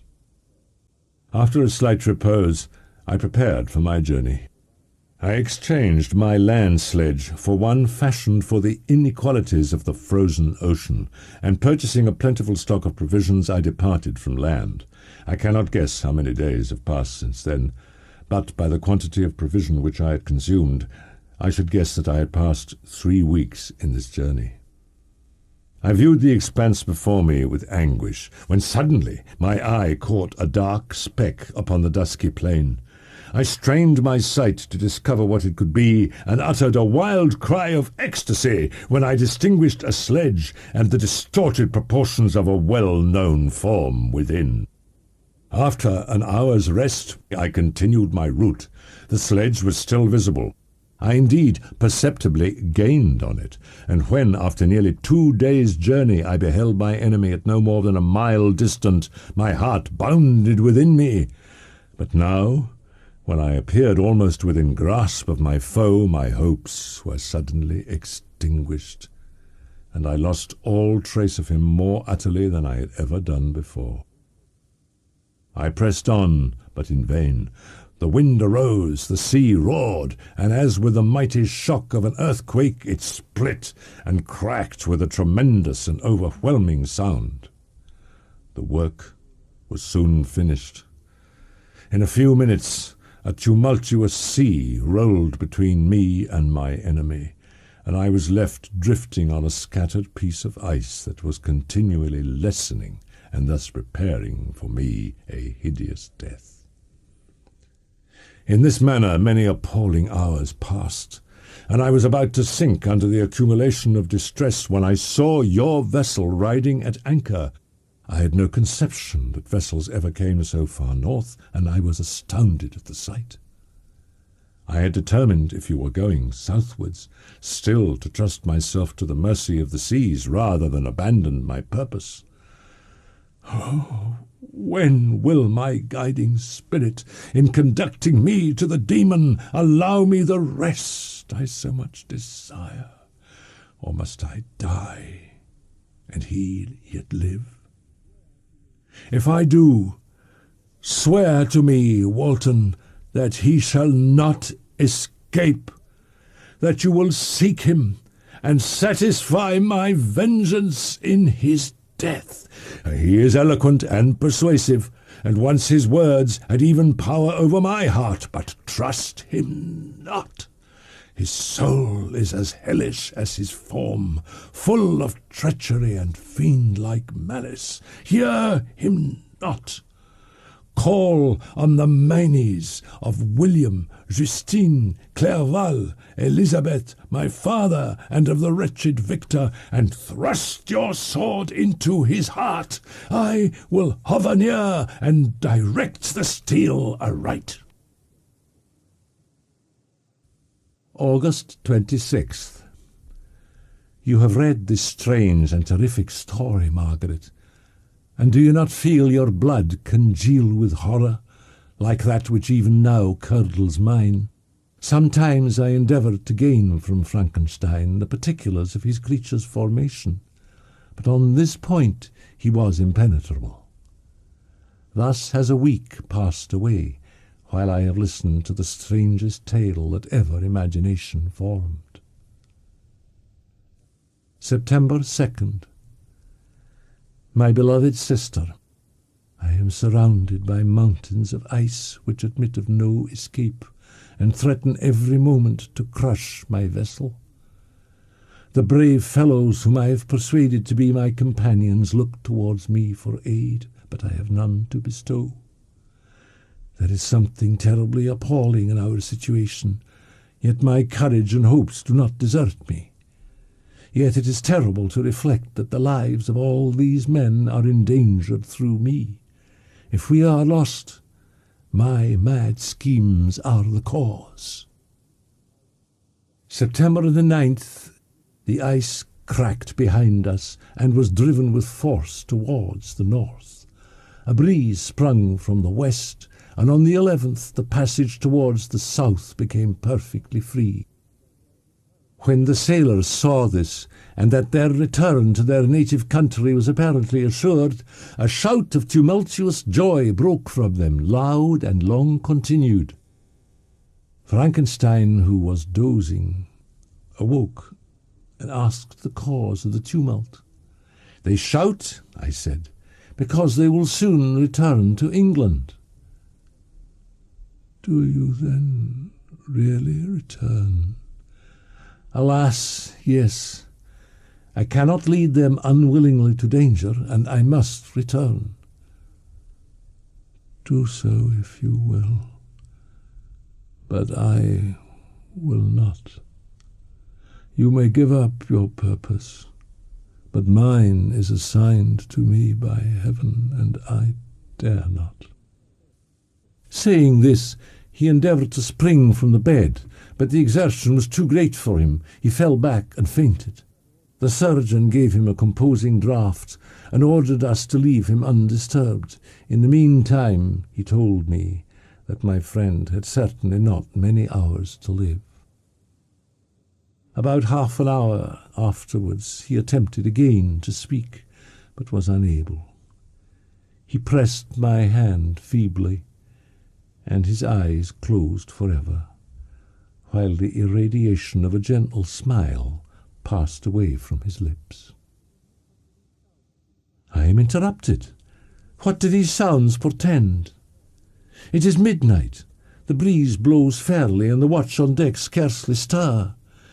Again there is a sound as of a human voice, but hoarser. It comes from the cabin where the remains of Frankenstein still lie. I must arise and examine. Good night, my sister. Great God! What a scene has just taken place! I hardly know whether I shall have the power to detail it, yet the tale which I have recorded will be incomplete without this final and wonderful catastrophe. I entered the cabin where lay the remains of my ill-fated and admirable friend. Over him hung a form which I cannot find words to describe. Gigantic in stature, yet uncouth and distorted in its proportions. As he hung over the coffin, his face was concealed by long locks of ragged hair, but one vast hand was extended in colour and apparent texture like that of a mummy. As he heard the sound of my approach, he ceased to utter exclamations of grief and horror, and sprung towards the window. Never did I behold a vision so horrible as his face, of such loathsome yet appalling hideousness. I shut my eyes involuntarily and endeavoured to recollect what were my duties with regard to this destroyer. I called on him to stay. He paused, looking on me with wonder, and again, turning towards the lifeless form of his creator, he seemed to forget my presence. "That is also my victim," he exclaimed. "In his murder, my crimes are consummated. The miserable series of my being is wound to its close. Oh, Frankenstein, generous and self-devoted being, what does it avail that I now ask thee to pardon me? I, who irretrievably destroyed thee by destroying all thou lovedst. Alas, he is cold, he cannot answer me." His voice seemed suffocated, and my first impulses, which had suggested to me the duty of obeying the dying request of my friend in destroying his enemy, were now suspended by a mixture of curiosity and compassion. I approached this tremendous being, and when wrenched by misery to vice and hatred, it did not endure the violence of the change without torture such as you cannot even imagine. "Wretch," said I, "it is well that you come here to whine over the desolation that you have made. You throw a torch into a pile of buildings, and when they are consumed, you sit among the ruins and lament the fall. Hypocritical fiend! If he whom you mourn still lived, still would he be the object. Again would he become the prey of your accursed vengeance. It is not pity that you feel. You lament only because the victim of your malignity is withdrawn from your power." "Oh, no, it is not thus. Not thus. You hate me, but your abhorrence cannot equal that with which I regard myself. Fear not that I shall be the instrument of future mischief. My work is nearly complete. Neither yours nor any man's death is needed to consummate the series of my being and accomplish that which must be done. But it requires my own. I shall collect my funeral pile and consume to ashes this miserable frame, that its remains may afford no light to any curious and unhallowed wretch who would create such another as I have been. I shall die. He is dead who called me into being, and when I shall be no more, the very remembrance of us both will speedily vanish. Farewell, I leave you, and in you the last of humankind whom these eyes will ever behold. Farewell, Frankenstein. Blasted as thou wert, my agony was still superior to thine, for the bitter sting of remorse will not cease to rankle in my wounds until death shall close them forever. But soon, he cried with sad and solemn enthusiasm, I shall die, and what I now feel be no longer felt. Soon these burning miseries will be extinct. I shall ascend my funeral pile triumphantly and exult in the agony of the torturing flames. The light of that conflagration will fade away. My ashes will be swept into the sea by the winds. My spirit will sleep in peace. Farewell.